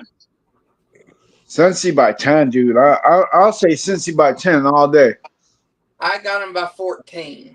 Yeah, that's not a bad pick either. Next up from Gillette Stadium in Foxborough, Massachusetts. Oh, Cleveland at New England. The spread is New England by 7.5. The Patriots are going to win that. Yeah, the Patriots will win that. I'm saying we the ones, baby. We the ones this year. All right. I'll go with the Usos and say we the ones and the Patriots by 12. I'm gonna go with Angel. I'm gonna say Patriots by 12. And what's the spread? 7.5. Yeah, Patriots by 10. I think Angel would agree with me when I say that I think Drake May's gonna have a big game this weekend. Yes, Drake. Everybody has been down in New England. Has been down in New England for the past 2 years. Now that they got freaking Derek May from North Carolina. Drake May. Drake May. Drake they got May, Drake right, May Drake. and the new head coach there. You got to remember, the new head coach coached under the Belichick era of New England. Okay, I'm trying to think of his fucking name. It's at the tip of my tongue. Mike Vrabel. There we go. Mike Vrabel. He was also head coach of what team? The Titans. The Titans. And you notice when he was down there in Titans in Tennessee, he was doing some good shit with Titans. All right. But now he's back home. And he has something to prove. That's a good point. Good point. The Patriots are going to the playoffs this year, without a shadow of a doubt. I agree with Angel. Probably, All yeah. right. I'm being precise here. You say 12 and 10. I say 9. All right. Next game. From Lincoln Financial Field in the city of brotherly love, Philadelphia, Pennsylvania. The New York Giants at the Philadelphia Eagles. The spread is Philadelphia by 7.5. Yeah, I'm almost going to pick an upset here. I might go upset. I'm not so sure that Philadelphia is off the struggle bus yet. This could be an upset. Well, Philadelphia did play a hard game against Minnesota last week. They sure did. That might be the only reason why I pick them. Philadelphia is good at home, though. Really good at home. I think they've only lost one game at home this year. But other than that, they've been undefeated so far this year at home. I like Philadelphia in this game, but watch out. I think 7.5 is too much. Close by 3 points. Close. Real close. Yeah, you're right. I, too, say 3 points. Yeah, I'm going to go Philly by 3, but I should be picking New York. I should be picking Giants by 3. 3-point spread, and I'm going to say the Giants for this one. Blow them out the water. I know, Angel. I'm about to flip to them, too, and say Giants by 3, but I'm going to stay with Philly. It's really close. I'm going to go Giants. I'm going to go Philly by 3, but I should be picking Giants. I'm picking the other team just because you know what? The Eagles need to, they're riding high since they won the Super Bowl last year, you know? So they're riding high. They're hoping and dreaming that it's going to happen again this year for them. They need to get knocked off their high horse, and what's going to happen is going to be a last-second field goal. Yep. All right. Could be. It could be. I almost want to go with Angel on this, but I'm going to stick with Philly this time. Hope I don't regret it. All right. The next game from Bank of America Stadium in Charlotte, North Carolina. Buffalo at Carolina. The spread is Buffalo 7.5. Buffalo's due to get back on the saddle because, they've been on the big-time struggle bus. I'm going to say Buffalo big. Me too. I think Buffalo's going to light them up by 21. I'm going to say Buffalo by at least 17 points. Yeah, I'm going Buffalo by 21. Who are they playing? Buffalo and Carolina. Ooh, that's rough because if anybody's been paying attention to the NFL these past 2 weeks, Carolina's been playing rough. They have been, but Buffalo is due to have a breakout game. I'm gonna say it ain't gonna be a blowout. It is not going to be a blowout. I'm gonna say Buffalo by 5. Good just pick. because the way Carolina's been playing these past few weeks. Hold on, let me look at something. Then I'll see if I'm going to go 21 or not. You know, Carolina Panthers schedule. I just want to see something here. Remember, plus, there's something else you guys might want to know before you decide about that too. Bryce Young did go down with an injury. Oh, yeah, I'm going Buffalo by at least 14. Let me just say Buffalo by 14. all right. I'm gonna go with Buffalo. I'm gonna go with Buffalo, and I'm gonna increase it to 10. I'll say Buffalo by 10. I don't think it's gonna be a blowout. Like everybody's saying. All right. Now, me and Brett's thinking the same. I've got 17. All right. Yeah, did Pedro get a big winner recently? He's got the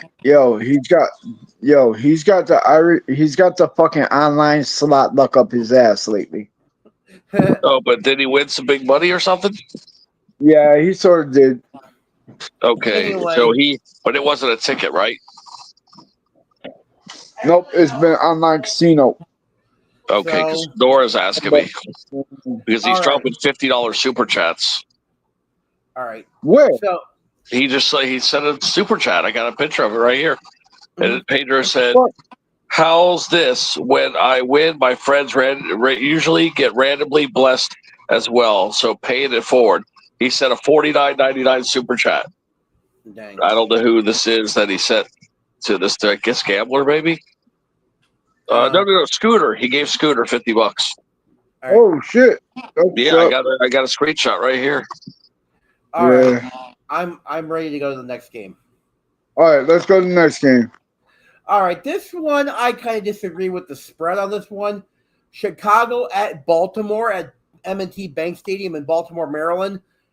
They say Baltimore by 6.5. I disagree. I think Chicago by 7 because I don't think Lamar Jackson's going to play this weekend. Yeah, Jackson's been out. He's been hurt. Ravens only has 1 win this year. I don't know what they're snorting, but it must be pixie dust. I got Bears winning by 7. I'll make D-Man happy. I'll go with his shitty Bears by 10. Okay. Who's the Bears playing against? Baltimore Ravens. That's right. Yeah, you're right. Yeah, they've been playing good. Yeah, I'm going to go with the same thing. I would go 9 points, Chicago. All right. Next game. Brett, what did you say? I said Chicago by 7 points. Chicago by 7. Yeah, I'm going Chicago. Right. The Bears by 9 for me. Next game at NRG Stadium in Houston, Texas. San Francisco 49ers at the Houston Texans. Ooh. The spread is Houston by 1.5. Well, I'll start on this one because I'm hearing that this week we might see the return of Brock Purdy to the lineup. Because they're saying that they're targeting week 8, for Brock Purdy to return. If that happens, I actually think 49ers will win it. But if he doesn't play, Houston will win it. But my preliminary pick is I think Kittle's going to have a decent game. I think Purdy will return. I like San Francisco here by at least 7 points. I don't think it's going to matter whether Purdy's in there or not. I've got San Fran in there by 10. Yeah, I got San Fran by 7. What say you, Angel? Now here's the thing. Everybody's forgetting, like, Brock Purdy is not the only freaking diamond in the rough on the Niners. Exactly. Yo, how about CMC? Yo? He's going to get at least 120 rushing yards this game. All right? Yo, Niners by 10, dude. I'm getting goosebumps saying this. Niners by 10. Y'all see my hair standing up. I got the Niners by 10. Also, in his absence, ever since Purdy's been out, Mac Jones has been playing really good, too. Yeah, and look where Mac Jones came from. New England, yep. So, next game. From the Caesars Superdome in New Orleans, Louisiana. Tampa Bay at New Orleans. The spread is Tampa Bay 4.5. I like Tampa Bay in this one. New Orleans. Yep, they're due to snap back. Yep, Tampa Bay by 6. I mean, seriously, I think Ted will agree with me. New Orleans does not have a defense.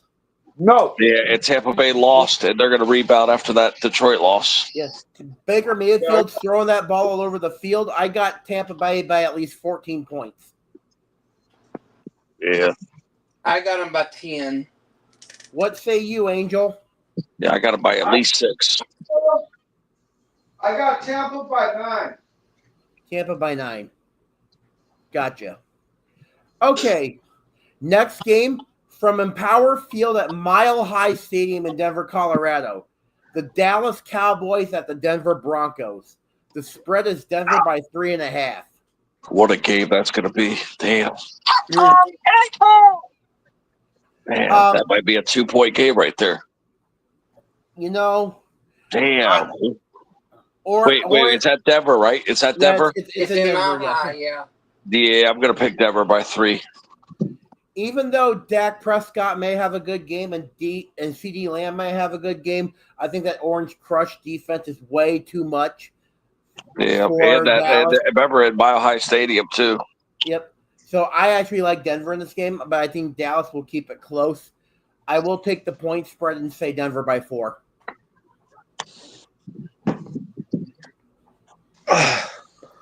I'm going Denver by a touchdown. That's a good pick. Just because I see them pulling a pick 6. I see Denver pulling a pick 6 or a sack on Prescott with a freaking return for 6. So I'm going Denver by a touchdown. What say you, Wolfie? I'm going Denver by 2. That's a good pick. Next game from Lucas Oil Stadium in Indianapolis. The Tennessee Titans at the Indianapolis Colts. The spread is Indianapolis by 14.5. Oof. Aggressive. That's aggressive. Yeah, that's aggressive right there. I will say that's aggressive. Them by 20. I got Colts by 20. Damn, Wolfie. Yeah, I mean, Indiana's on fire right now. They're definitely going to make the playoffs. I think Daniel Jones is going to have another big game. I think Jonathan Taylor is going to rush for over 100 yards again. I like Indianapolis big. I'm going to say Indianapolis by at least 17 points. I'm going to say Indy by 2 touchdowns, 14. I don't know how many points I'm going by. Indy by... Taylor's at least going to have 200 rushing, I think. Yeah, I don't know. Indy by... Shit. Oh, man, I don't even know. Indiana... Oh, man, I don't even know. What's the spread? You said 14? 14.5. So that's really like 15. I guess I'll go Indy by 15 then. All right. I think they got the spread just right. All right. Now for those were the Tampa Bay New Orleans game, and Dallas, Denver, and Tennessee and Indianapolis were all the 305, 325 games. Now the Sunday night game on NBC at a Christier Stadium in in Pittsburgh, Pennsylvania. You have the Green Bay Packers at the Pittsburgh Steelers. The spread is Green Bay by 3.5. I'm going to pick an upset. I am going to say Pittsburgh upsets Green Bay at home by 5. Wait, it's at Green Bay? It's at Pittsburgh. Damn. This is the too close to call type game. Mm-hmm. I don't even know where I'm going. I don't even know what I'm picking this time. I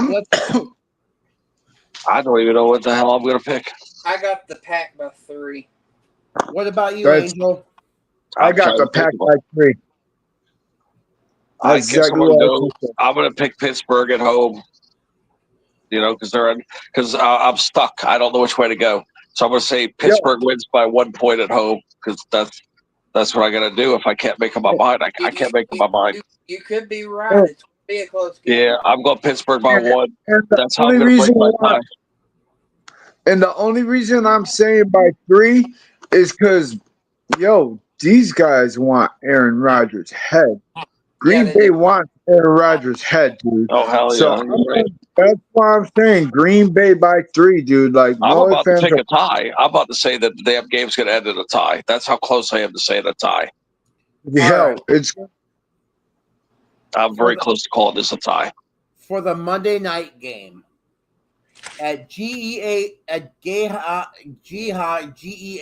Field at Arrowhead Stadium in Kansas City, Missouri. The Washington Commanders at the Kansas City Chiefs, and the spread Chiefs is are clicking, man. Chiefs are going to kick their ass. The Kansas City Chiefs spread is Chiefs by 10.5. Yeah, I got the Chiefs by 13. Chiefs by 13. Yep, the Chiefs by 13. Oh, What say you, Wolfie? I don't know. I'm kind of curious to see what Angel says on this one. Yeah, I agree too. Pittsburgh. all right. What was Teddy's pick? Now I know somebody wrote that down. 13. 13 for Kansas City. Yeah. All right, now, I'm sorry to say this, but I'm going with the upset in Kansas City with Washington by a touchdown. Whoa. Mm. Damn, Angel's lost his mind, man. I am going to say that they have Rice back in the lineup. They had him last week from the suspension. He's going to make another impact. Kelsey's going to have another good game. And I'm probably going to, sorry for adding a cheese to this effect, but the Swifties are going to be in full force. Because of that, I like Kansas City at home. I will take the spread, and I will say Kansas City by 11. Yep, and Taylor Swift brought all her dancers there to dance for the boys. I say the curse of Swift, because for whatever reason, when Taylor Swift shows up to the games, they play piss poor. She's supposed to be there. I've got Washington also by 2. Now here's the reason why. You said by 2? Look it. By 2. Here's the reason why I picked Washington. Everybody knows about the 4-year curse, right? Everybody knows about the 4-year curse. If you're an NFL enthusiast, everybody knows about the 4-year curse. The quarterback gets hurt within the first 4 years of them playing. Mahomes has not been seriously hurt. It's halfway through the season. Something's going to happen. That's why I'm picking Washington by 7. Hi, Chrissy. Hi, Joy. Hi, Chrissy. Hi, Chrissy. Hi, Joy. All right. Yeah. So that's all. That's all the games because the team's off this week. Detroit, Las Vegas Raiders, Los Angeles Rams, Arizona Cardinals, Seattle Seahawks, and Jacksonville Jaguars are all off this week. At the whittle. Got it. But yeah, that's how I see it. The 4-year curse is real. It really is. And Mahomes has not had that serious injury yet. And they always relying on Mahomes. And number 2, what the hell's this shit? Kansas City didn't get a single flag thrown against them last week. I noticed that, yeah. And it was all against the other team. I don't know who the hell they played. All the penalties were no. Dude, man, you ain't playing the Kansas City Chiefs. You're playing the Kansas City refs. Okay? And as soon as people fucking picks their nose up and fucking realize that the Chiefs ain't going to be shit.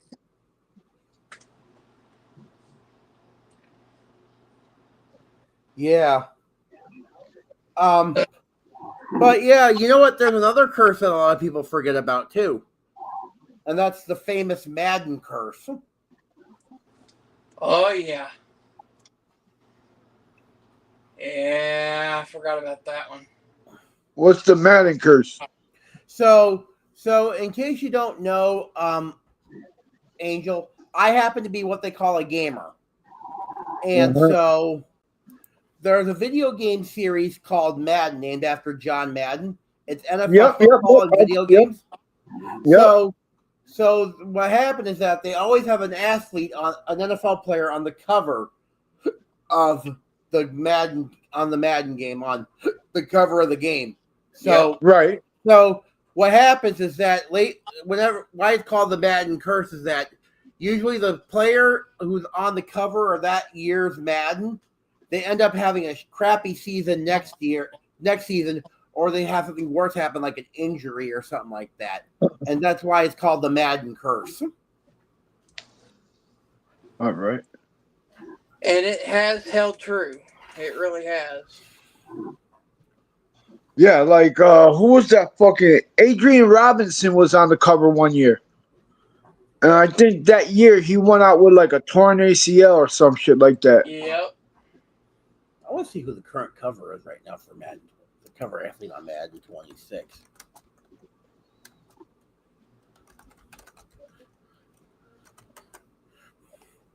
It is Saquon Barkley for Madden 26. Yep. And I think he's due for an injury too. Okay, hold on. What did Biscuit say? Teddy, we beat shit out of your what? I think she said, Joy said, Teddy, we beat the shit out of you guys. I don't know what she's referring to, but. Oh, Louisville, Kentucky. Oh, yeah. The Louisville, Miami. Yeah, Biscuits. Yeah, I knew Miami was going to lose that game. They just, they always stumble. I should have known. Louisville's got a good team. Oh, yeah. Oh, yeah. Cleveland Browns. Oh, yeah. Miami Dolphins suck. Oh, they're terrible. I hate the Dolphins anyway now. Mm-hmm. I'm going to probably switch my favorite team, maybe to the Tampa Bay or to the Jags. So that takes care of all of them. So yeah, Joy, I'm not buying. My favorite team's still cruising. So Joy, don't buy me any more Dolphin shirts because I was talking about getting a new Dolphin shirt. I don't even want no more Dolphin shit, Joy. I might even give away the shit I have. I'm sick of their ass. I don't want no more Dolphin stuff. Yo, it's time for Teddy to go pick the ones. No, I love Tampa Bay and I love Jacksonville Jaguars. Those are the Florida teams. So I'll probably go with one of those. So I'll be good. But, I don't care, man. My Patriots are out to prove something this year. No, I didn't forget Biscuits, but see, Joy, what you didn't know is that Louisville, Kentucky also beat the Miami Hurricanes. So it wasn't just Cleveland that beat Miami. Louisville beat Miami also, Joy. You probably didn't even know that, and I thought you did. So, yeah, 2 Kentucky teams beat 2 Miami teams. Oh, well, I didn't forget, Joy. I'm just saying there was 2 teams, one college, one pros. I was also going to say, too, Teddy. Yeah, Joy didn't know about the college, obviously. She didn't know. For Joy, since she's picking Louisville, I found out for the UFL this coming up season that Louisville's getting a franchise in the UFL. They sure are. See, I am not a fan of the UFL. I sat there, I tried to watch it. I can't. It's not NFL, dude. It's not. It's like what is it, Angel? It's like almost like watching semi-pro. It's like watching semi-pro football. What's that movie called? The Replacements. It's like we're watching The Replacements. Well, the way I view it, it's like summer league because it's always played during the time that there is no football. Oh, whittle, man. So let me ask you. So let me ask something I think that's a bit in the spark of debate, and that's one of the kickoff, and that's the kickoff stuff in the NFL adopting the old XFL rule. I think it's ridiculous. What do you guys think? Yeah, horrendous. Horrendous. Yeah. Well, it doesn't matter what we think. They're going to do what they want to do. I mean, I understand the emphasis on safety and all that, but at the same time, though, it's like, let the players play, for crying out loud. Right? Pretty soon it's just going to be touch football, yo. Like, It's or really freaking intense. flag football. And since we're on the subject, what about the stupid overtime that NFL has now? Oh, the 1 time in overtime and the 2 touchdowns, and then if it doesn't go, it ends in a tie? Yeah. What the hell ever happened to sudden death? Yeah, I mean, if they want to make this football a little more interesting, you got to make it to where, like you said, it was almost like, what is it, like flag football? Make it to where you have to tackle the guy by grabbing his penis. That will make the game much more interesting. Can we even get away with saying that on a stream like this? Yeah, we can. There's only 2 that claim. Yeah, that because it's a joke and it's a football joke. So. Anyway. But yeah, you tackle somebody like that would make the game more interesting. Yeah, let's hope YouTube doesn't censor Teddy. No, they won't. You just don't want to say vulgarities. You know what I mean? Keep it like, what do you call it? The dictionary word. Yeah. Gonna go get some pizza. Yeah. Anyway,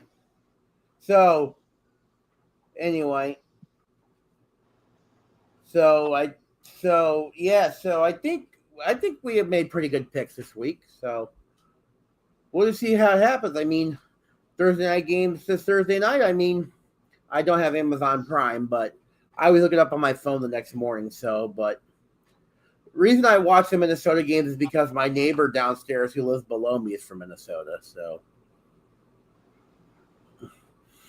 anyway. Now, before we close this out, because once we close this out, we ain't changing no predictions. Is there any change of thought? I'm stuck with mine. I'm fine with mine. Yeah, I'm good.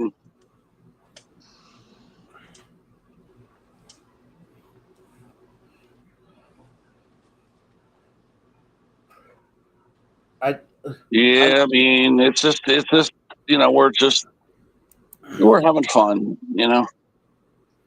Yeah, we're trying to be as accurate as we can to help people make decisions, but there again, our opinions are opinions, so we're just having fun with it. We're trying to roll with it. And have a good time. So. Yep.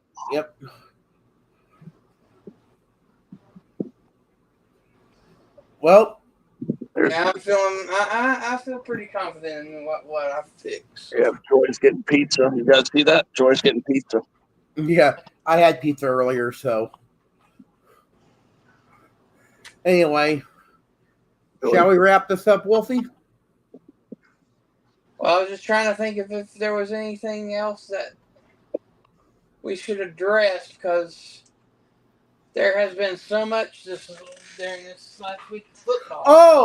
Oh yeah. I saw in my Google feed earlier today. I saw it on the college football home, but what was it? Yes, here it is right here. No. I gotta pause it. I gotta pause it here. Yes, for Clemson took a huge hit this week. The leading wide receiver, Bryant Lesko Jr. is out for the remainder of the season after sustaining a back injury against SMU. So that's the big one I wanted to bring up in the stuff here. Also, so I want to ask you this: who does Clemson play the rest of the year?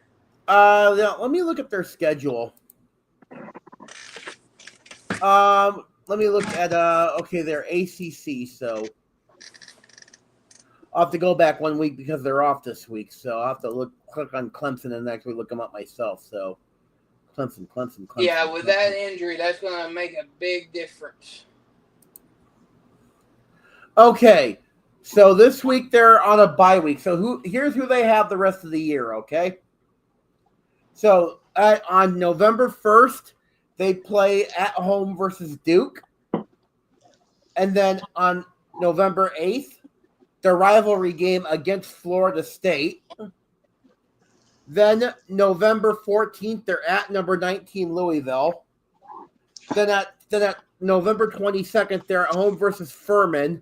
And then to end the season, they play their rivalry game on Thanksgiving weekend at South Carolina. With that injury and the way they've been playing, I only see them winning one more game. And they're currently 3-4 in the ACC right now. So yeah, I see them winning. They're finishing 4-8 at this point. So, is there any other teams you want me to look up for their schedule to see if you want to have any opinions, Wolfie?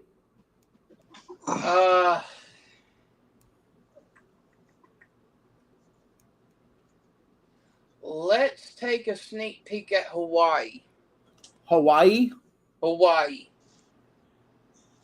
Because they're actually 6-2. They're now bowl eligible for the first time since like 2019.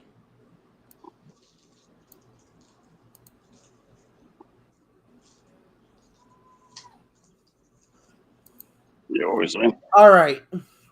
So here's the rest of their schedule. They're 6-2 and they're second in the Mountain West. So they're off this week.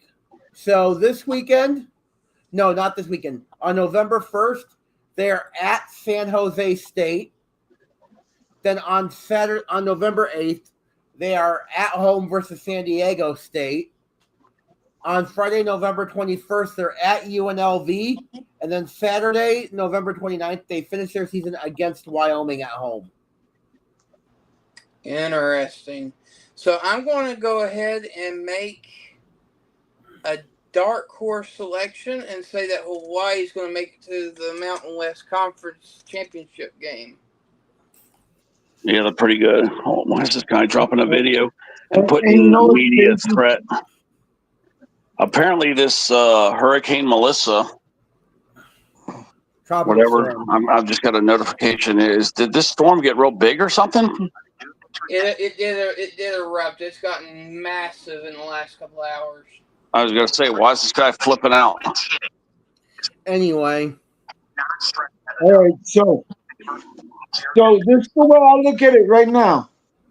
Okay, Hawaii versus UNLV for the Midwest Mountain Championship game. That's what I see, yes. Okay.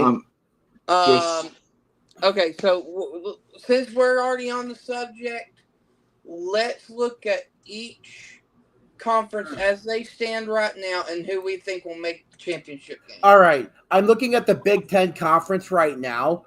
Currently tied for the overall in the Big Ten Conference, Indiana and Ohio State are both 7-0 and 4-0 in the Big Ten. I see Indiana and Ohio State playing for the Big Ten title game. Considering that neither team has any significant teams left to play, it will be undefeated.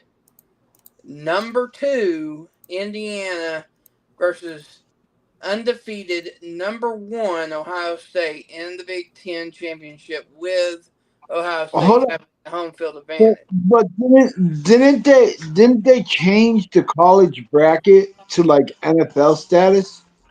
No. I thought they did. Not for the championships, no. They have the playoffs, though, yeah. They have the playoff for the national championship, but this is conference. Yeah, because you still have the conference championship games. I'm looking at Indiana's schedule, and Wolfie's right. Though the only teams they have left to play is Saturday, October 25th, they play UCLA, which we've already picked. November 1st, they're at Maryland. So Saturday, November 8th, they're at Penn State. November 15th, they're at home against Wisconsin. And then the 28th of November, which is Black Friday, they're at Purdue. Yeah, I don't see a loss there on any of those. And then for Indiana, I picked UCLA this week over them. Okay, well, that was my true. pick. You did, yeah. That is my pick. But if they don't lose to UCLA, they're gonna get lazy. They're gonna get lazy in the final 2 weeks.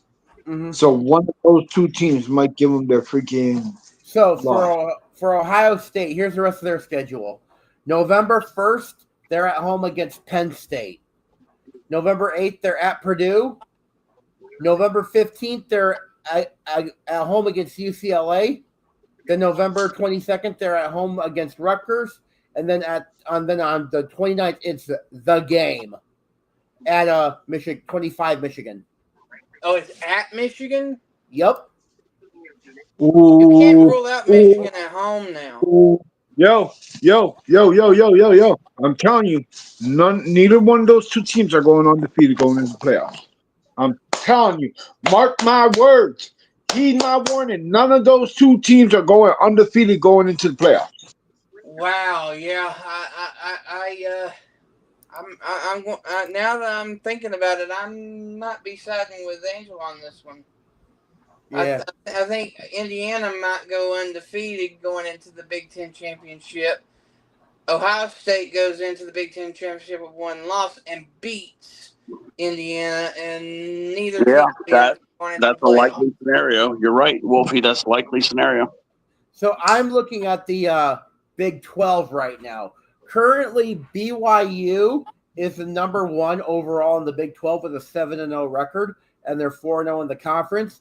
Cincinnati is second with 6-1, and they're 4-0 in the conference. Arizona State is 5-2 and 3-1 in the conference, and then in fourth place is Texas Tech. Actually, it's a tie between Texas Tech and Houston with a 6-1 record, with a 3-1 record in the Big 12. Yep, and the top 4 SEC teams would kick the shit out of every one of those teams. So true, but in the aspect of the Big 12, who's going to make it to the Big 12 championship? I see. You know what? I think if BYU gets beat at Iowa State this weekend, you have to start looking at maybe Cincinnati or Arizona State, because that's true. I have a gut feeling Texas Tech is going to lose another game this year. Yo, the Wildcats don't play. That's one thing I said. The Wildcats.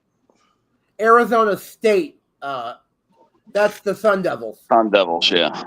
I'm talking about Cincinnati, the Cincinnati Wildcats, right? That's what they are, the Cincinnati Wildcats. What Kansas State's doing this year? What happened to Kansas State? Remember, they used to be good.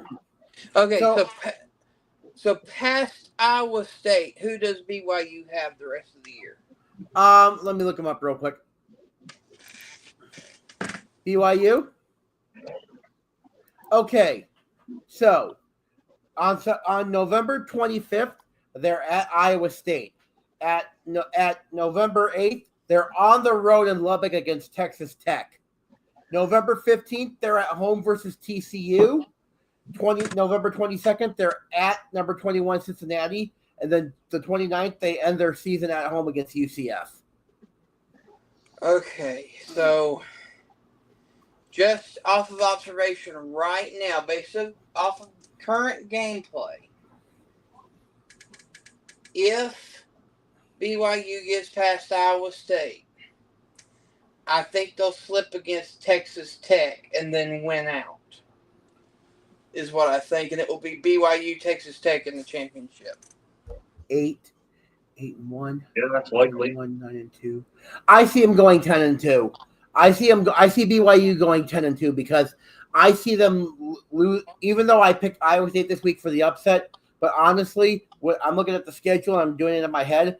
I agree with Wolfie. I see BYU slipping against Texas Tech, but then of course, that still puts them in the running for the Big 12 championship. So you have to look at that November game against Cincinnati before you can figure the Big 12. I got to take a phone call. I'll be right back. Yeah, I just see BYU beating Cincinnati. I don't know. I mean, Cincinnati is a pretty good team, but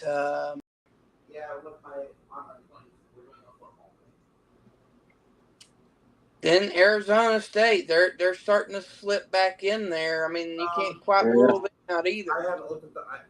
Yeah, remember they were ranked number 11 at the beginning of the year, and now I haven't looked at the. they've flipped out, and now they're coming back. Yeah.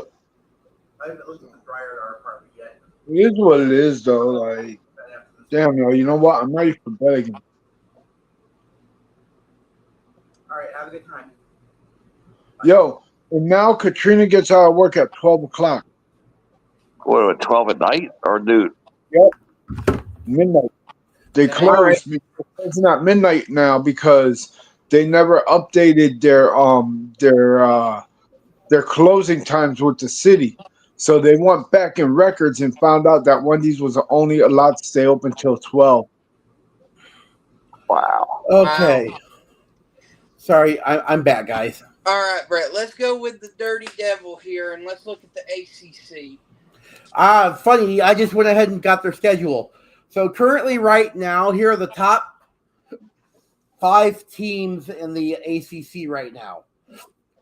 First off, you got the undefeated Yellow Jackets of Georgia Tech. They're 7-0 overall. They're 4-0 in the Big 12. The next up is the 6-1 Virginia Cavaliers, as they're 3-0 in the ACC. Next up is the SMU Mustangs with a 5-2 record, and they're 3-0 in the ACC. Then next up is 5-2 Pittsburgh, and they're 3-1 in the ACC. And then next up is 4-3 Duke, and they're 3-1 in the ACC. Those are your top 5.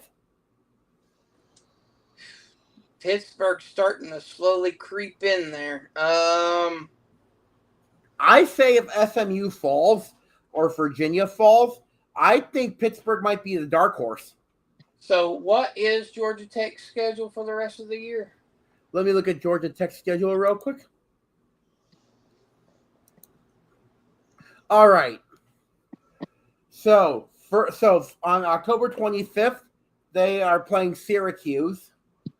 On November 1st, they're playing at NC State. November 15th, they're at Boston College. November 22nd, I would have this one circled. It's at home against Pittsburgh. And then November 28th, clean old-fashioned hate, the rivalry game against number 5 Georgia. Man, that's going to be a good one this year. It was a good one last year. It went into 7 overtimes? Yeah. So who else do you want me to look up? Yeah, Pittsburgh. I guess we probably ought to take a look at Pittsburgh because they're creeping up there. Okay, so the remaining schedule for Pittsburgh. The last game of the year, I think they're going to beat Miami. Yep. So on October 25th, which is this weekend, they're at home against NC State. November 1st, they're on the road at Stanford. November 15th, they're at home versus Notre Dame. That's the loss right there, Notre Dame. Yep. Yeah. Saturday, November 22nd, they're on the road at Georgia Tech. That's another loss. And then November 29th against Miami at home. So I'm calling at least 2 losses: Notre Dame and Georgia. Georgia Tech. Happens with Miami if Miami beats SMU. If Miami wins out and gets to that game, it only has the 1 loss. Then I would say Miami loses. But if Miami loses to SMU, then I think they might pull it out. I took a look at SMU's schedule, and here's what we got. This weekend, they're at Wake Forest. November 1st, they're at home against Miami. On the 8th, they're at Boston College. The 22nd, they're home versus Louisville. And then the 29th, they're at California. Ooh. Louisville's going to be their loss. Yeah. So, looking ahead, I think it might be, it'll be either Georgia Tech, Miami, depending upon how it all plays out, or Georgia Tech, Pittsburgh in a rematch game. Whoever wins. Even though they're second in the ACC, right now, I think if there's any team who can run the table right now besides Georgia Tech, I think it is Virginia. I'm looking at their schedule right now. So all they have left is their road games. Their road games are October 25th at North Carolina, November 1st at Cal, the November 15th at Duke, and their home games are November 8th at home versus Wake Forest, and then November 29th versus Virginia Tech. Shoot, but I can't. Virginia Tech is going to be the loss. They could win all those games, though. I think honestly, I think Virginia is going to run the table. You know what? I can't rule out Louisville either. I think I think the championship game could be Georgia Tech Louisville. Let me look at Louisville's schedule and see who they got. Okay. So, who's Cam's making all that racket? I'm hearing the static, but I can't tell. Oh. So Saturday, October 25th, it's at home versus Boston College. Saturday, November 1st. This is Louisville we're talking about. At November 1st, they're on the road at Virginia Tech. November 8th, they're at home versus Cal. Friday, November 14th, they're at home versus Clemson. That's going to be a good game. That's going to be a good game. Louisville versus Clemson. Saturday, November 22nd. Louisville should win the game. Saturday, November 22nd, they're at SMU. That should be a good game. And then November 29th, they're at home versus Kentucky. I think they're going to win out. I think Louisville's going to win out. I don't think they're going to. I think they're going to at least hit one more loss because a few of those games are good games. A few of those games are going to be good games. All right. Three out of those 5 games, they have a possible chance of losing. 3 out of 5. Miami's have 2 losses, if not 3. Watch, you'll see. So, Wolfie, I went ahead and I switched to the SEC because I think that's going to be the conference to look at. Mm-hmm. So here's what I got. So currently leading the SEC right now is the undefeated Texas A&M Aggies as they're 7-0 and they're 4-0 in the SEC. They're going to get their ass whooped soon. Second is the Alabama Crimson Tide with a 6-1 record and they're 4-0 in the SEC. Yeah, they're going to make the championship game. Georgia Bulldogs are 6-1 and 4-1 in the SEC. Old Miss is 6-1 and 3-1 in the SEC. Nah, they're a joke. And then Texas is 5-2 and 2-1 in the SEC. And then a joke. And then Missouri, Oklahoma, and Vanderbilt are all 6-1 and 2-1 in the SEC. Any teams you want me? Any schedule you want me to look at? I want you to look at not even a single team that you just mentioned. I want to know about LSU. LSU, I can look at their. LSU has a chance to come up in the SEC. No, they're not. LSU sucks. All right. So you want to know what they're up to for their schedule, Angel? Yes. Yeah. So this Saturday they play Texas A&M. That's a win. November 8th, they play in Tuscaloosa at Alabama. Ooh. That's going to be a rough game for them. They're going to get whooped. November 15th, they play Arkansas at home. That's a win. Mm-hmm. November 22nd, they play Western Kentucky. That's a win. That's a big time win. And then on November 29th, they go to Norman to take on Oklahoma. Oof. Oh, that's going to be a loss. I ain't going to say losses. I'm going to say close games. They'll be close, yeah. There's 2 games they're guaranteed wins there. And then the other 3 are going to be real close games. I feel it, especially home games. Home games are their territory. Like, yeah, you're right. They play good at home. Look at the records at home games for LSU for the past 10 years, and you'll see they whooped ass every single damn time at home. I think they maybe have they only beat Florida by 10 points this year at home. I think at home, on 2 hands, I count their losses in the past 10 years.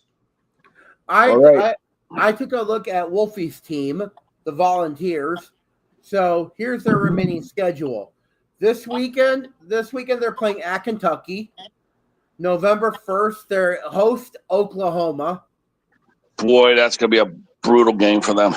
November 15th, they play New Mexico State at home. Who? That's a win. New Mexico State. They'll whip their ass. November 22nd, they have to travel to the Swamp to take on Florida. That's going to be a challenge for them. And then Tennessee has not won in the swamp since 2003. and Wolfie's not going to like this one. November 29th, hosting Vanderbilt. Oh, that's man, that's going to be a brutal. But, Wait, Vanderbilt? Yeah, that's going to be a tough but game. it's in 6, Knoxville. 3, Both of 7, the big games are in Knoxville. 4, 7. I hate to say it, but I see. Yeah, Tennessee's going to get another loss, if not two. I'm gonna make a. Wolfie's not gonna like what I'm gonna say, but looking at the games in my head, I'm gonna say Tennessee's gonna finish 7-5. No, No way. Four losses at the most. I said at the beginning of the year in my predictions that it would be at the lowest 8-4, at the highest 10-2. I think they're right in that category of finishing 9-3, 10-2. Yeah, so, 9-3 or 8-4. Yeah, I don't see no 5 losses. Nah, 4 at the most. I mean, they're playing Oklahoma in Knoxville. Last year we trounced Oklahoma in I know, Norman. but Oklahoma's different this year. Now they get their shit back together. Mateer's playing good again. And then Vanderbilt, yeah, they're a little bit better this year than last year. Yeah, that's going to be a close one. So I took a look at. I'm taking a look at Oklahoma's schedule. All the rest of their games this year is against ranked opponents right now. Yeah, that's what I'm saying. Oklahoma, boy, they're going to have a rough schedule there, boy. Yeah. So here's why. So this weekend they take on Ole Miss. November 1st they're at Tennessee. November 15th they're at Alabama. And then their last 2 home games, November 22nd, they host Missouri, and November 29th, they host LSU.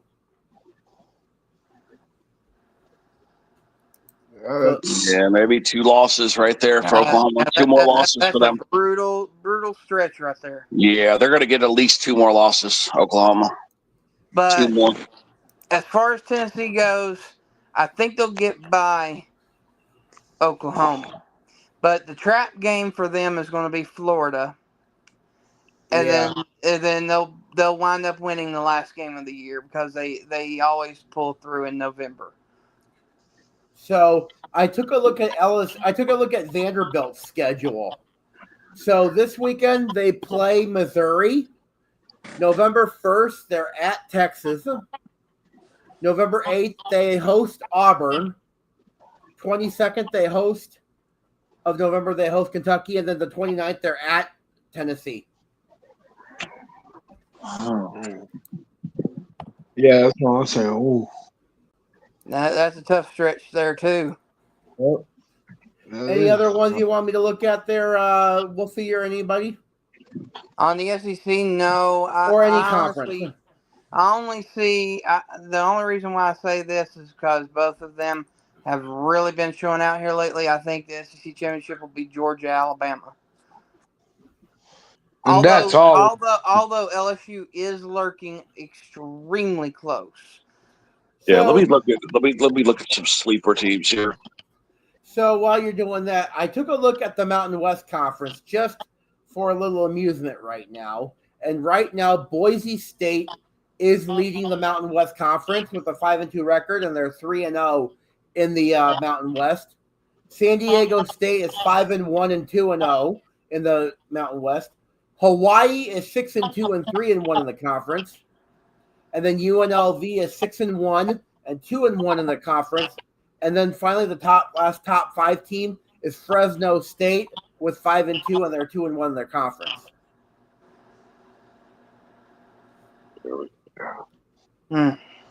Now we're pretty much halfway through the season right now. Okay, we're halfway through the season. So even in the NFL, we're halfway through the season. Yep. Yeah. Like it's very intriguing. Like this is where you tell, yo, you've heard of the witching hour? Mm-hmm. Well, this is the witching week. This is the witching week where the losing teams become the winning teams and the winning teams become the losing teams. No, you understand what I'm saying there? Yep. Yeah. Like that's how it usually flips out. Like who remembers that like 3 years ago the Detroit Lions going 0-6 and then they did that fucking flip and fucking just destroyed the whole fucking brackets of everybody's NFL season. I remember Yeah. that. Yes. Yeah. Okay, that's what's happening right now.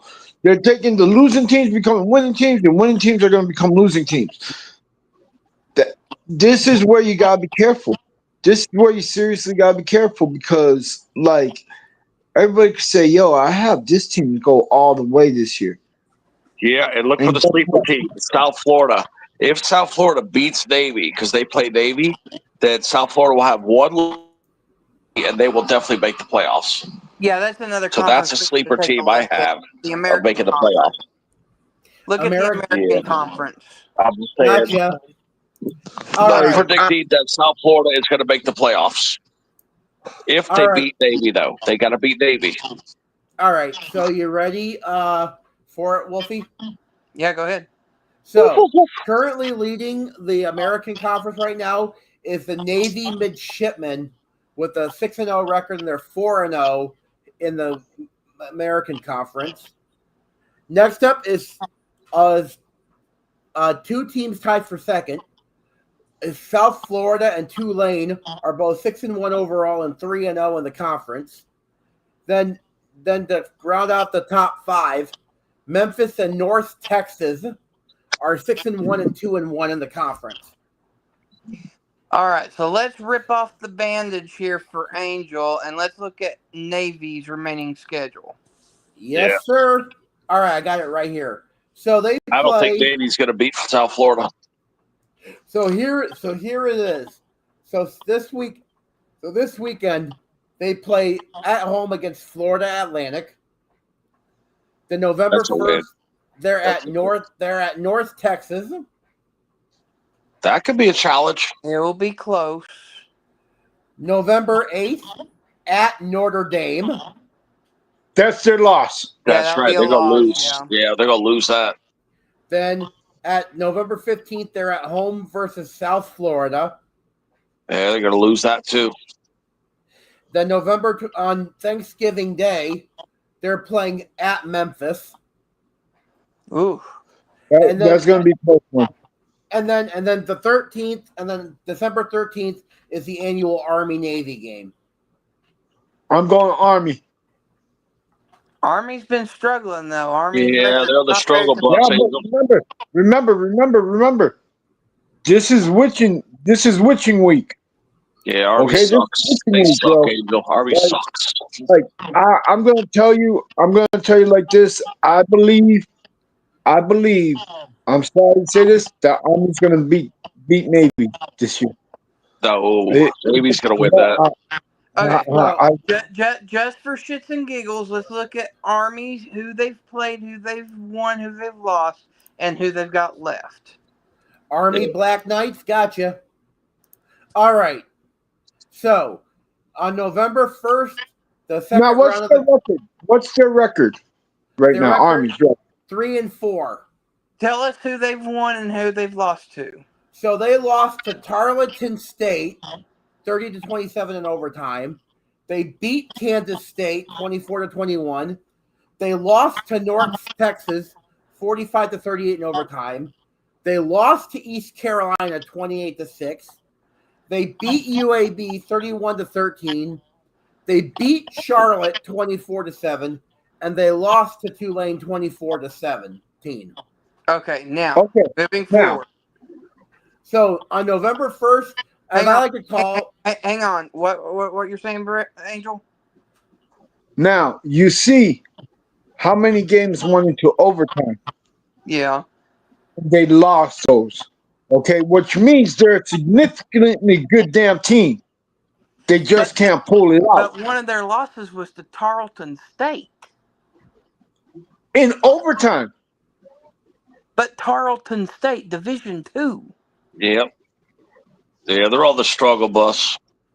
They're on the struggle bus. But yo, it's witching week. It's witching week. I'm telling you guys. Just Okay. All right. Regardless, who did they got left, Brett? so on November 1st, I like to call it the second round of the Commander-in-Chief's Cup battles. They play at Air Force. November 8th, they're at home versus Temple. The November 22nd, they're at home versus Tulsa. The November 29th, they're at Texas San Antonio. And then 13th is the Army-Navy game. So I'm going to say this right now. They're going to win at least 3 of those games. Army. They're going to win at least 3 of those games. So I took a look at South Florida's schedule. Is that where you were at, Angel? You were at the Army, right? You were at the Army? Yep. I kept thinking Navy, but that was in the Navy. But yeah. It will be a close game, but I think Navy will pull it out. So I'm looking at South Florida's schedule. Okay. So, and I think they can run the table here because if they can get by 2 teams South Florida, they have a shot at getting into the American Championship.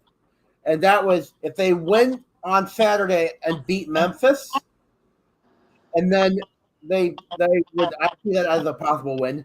Then Thursday, November 6th, they host Texas San Antonio. November 15th, if they can beat Navy at Navy, then they have a good shot to get into the American Championship game because November 22nd, they're at UAB, and the 29th, they're at home versus Rice. The kicker is that it's at Navy. All right. Tulane is also doing really good. I think it will come down to Navy, Tulane, or USF. So, what does Tulane's remaining schedule look like? Funny you should ask that. I pulled it up. So, on Thursday, October 30th, the night before Halloween, they play at Texas San Antonio, the Roadrunners. Then Friday, November 7th, they play at Memphis. Oh, that will be a good one. Saturday, November 15th, they host Florida Atlantic. Saturday, November 22nd, they're at Temple. And then to end the season, they host Charlotte on November 29th. Okay, so I see potentially 1 loss there. Any other conferences you want me to look at, Wolfie? I can look at the independents and I can tell you about Notre Dame. I mean, independent, you got Notre Dame and UConn. But both of them are doing decently. I don't think we really need to look at that. Just for shits and giggles, even though none of them are going to make it anywhere, let's look at the Sun Belt. Sun Belt? All right. In the West Conference, in the East Conference right now, James Madison is overall number 1 in the Sun Belt in the East with a 6-1 record, and they're 4-0 overall. Coastal Carolina is 4-3 overall and 3-1 in the Sun Belt East. And then Marshall is 4-3 and 2-1 in the East. And then that's the top 3 there. In the West Conference, Southern Mississippi Golden Eagles are 5-2 overall, and they're 3-0 in the West Division. The Troy Trojans are 5-2 overall, and they're 3-0 in the West Division. And then you have Arkansas State, who is 3-4 overall, and they're 2-1 in the West Division. Interesting. I actually see Troy making it in there to play James Madison in that conference championship. Now, I didn't realize James Madison had that good of a record. They could actually win out and be one of the sneak-ins for the playoff. I'm looking at their schedule right now, but with their strength of schedule, I don't see them getting in the playoffs, though. But here's who they have. October 28th on a Tuesday night, they play at Texas State. The November 8th, they play at Marshall. November 15th, they're at home versus Appalachian State. This one, I could see a loss. November 22nd versus Washington State. I don't know about that.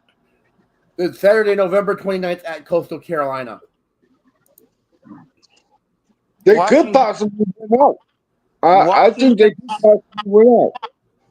Washington State, yeah, they've played close against Ole Miss, against Virginia, but overall their record's not good. Mm-hmm. I could see James Madison winning out there. Yeah, I could see that. I could see that. I don't think No. I don't if the yeah I think the way you're looking at it, I just don't see James Madison losing another game this season. But Marshall is actually kind of tough to play in, and that game is at Marshall. Maybe a slip up there, but I'm still leaning towards James Madison. So I took a look at Marshall's schedule. So on Thursday night, on October 30th, they play at Coastal Carolina. Then they're at home on the 8th versus James Madison. Then on the 15th, they're at Georgia State. The 22nd of November, they're at Appalachian State. And then the November 29th, they're at home versus Georgia Southern. That's actually a very favorable remaining schedule too. Mm-hmm. Guys, I gotta go create my safe search because I got my safe search certification tomorrow. I totally forgot about that shit until right now. Yeah, I remember being we're pretty much done here anyway. So, Want me to wrap it up, Wolfie? Yeah, we've been 2.5 hours. Just a couple of headliners here. We are going to be doing another 12-hour game cast on Saturday because 15 of you have already requested it. So we're going to do it. Yep. Woohoo! And also, I want to say too, Wolfie was telling me that 85% of you guys was really appreciative of me on the first game cast. I just want to say thank you, and I'm glad I didn't let you down. Yeah, a lot of y'all like the fact that his timing was better as far as when I got done with got done with the cast and there was a timeout. That's when he would jump in and give scores. They kind of favored that a little bit. They didn't like that. They liked the fact that he didn't just jump in and interrupt me or anything like that. Mm-hmm. And it flowed a little bit better. So that may be something that I'll have to work on a little bit going forward. All right. So mind if I give the outro there, Wolfie? All right, Angel. See ya. Yeah, you can go ahead and give the outro. We're done. Thank you for listening, ladies and gentlemen, to the Chicago College and NFL Pick'em Football Pick'em Show. For Wolfie and Teddy, this is Brett Alt saying good night and goodbye. Tom,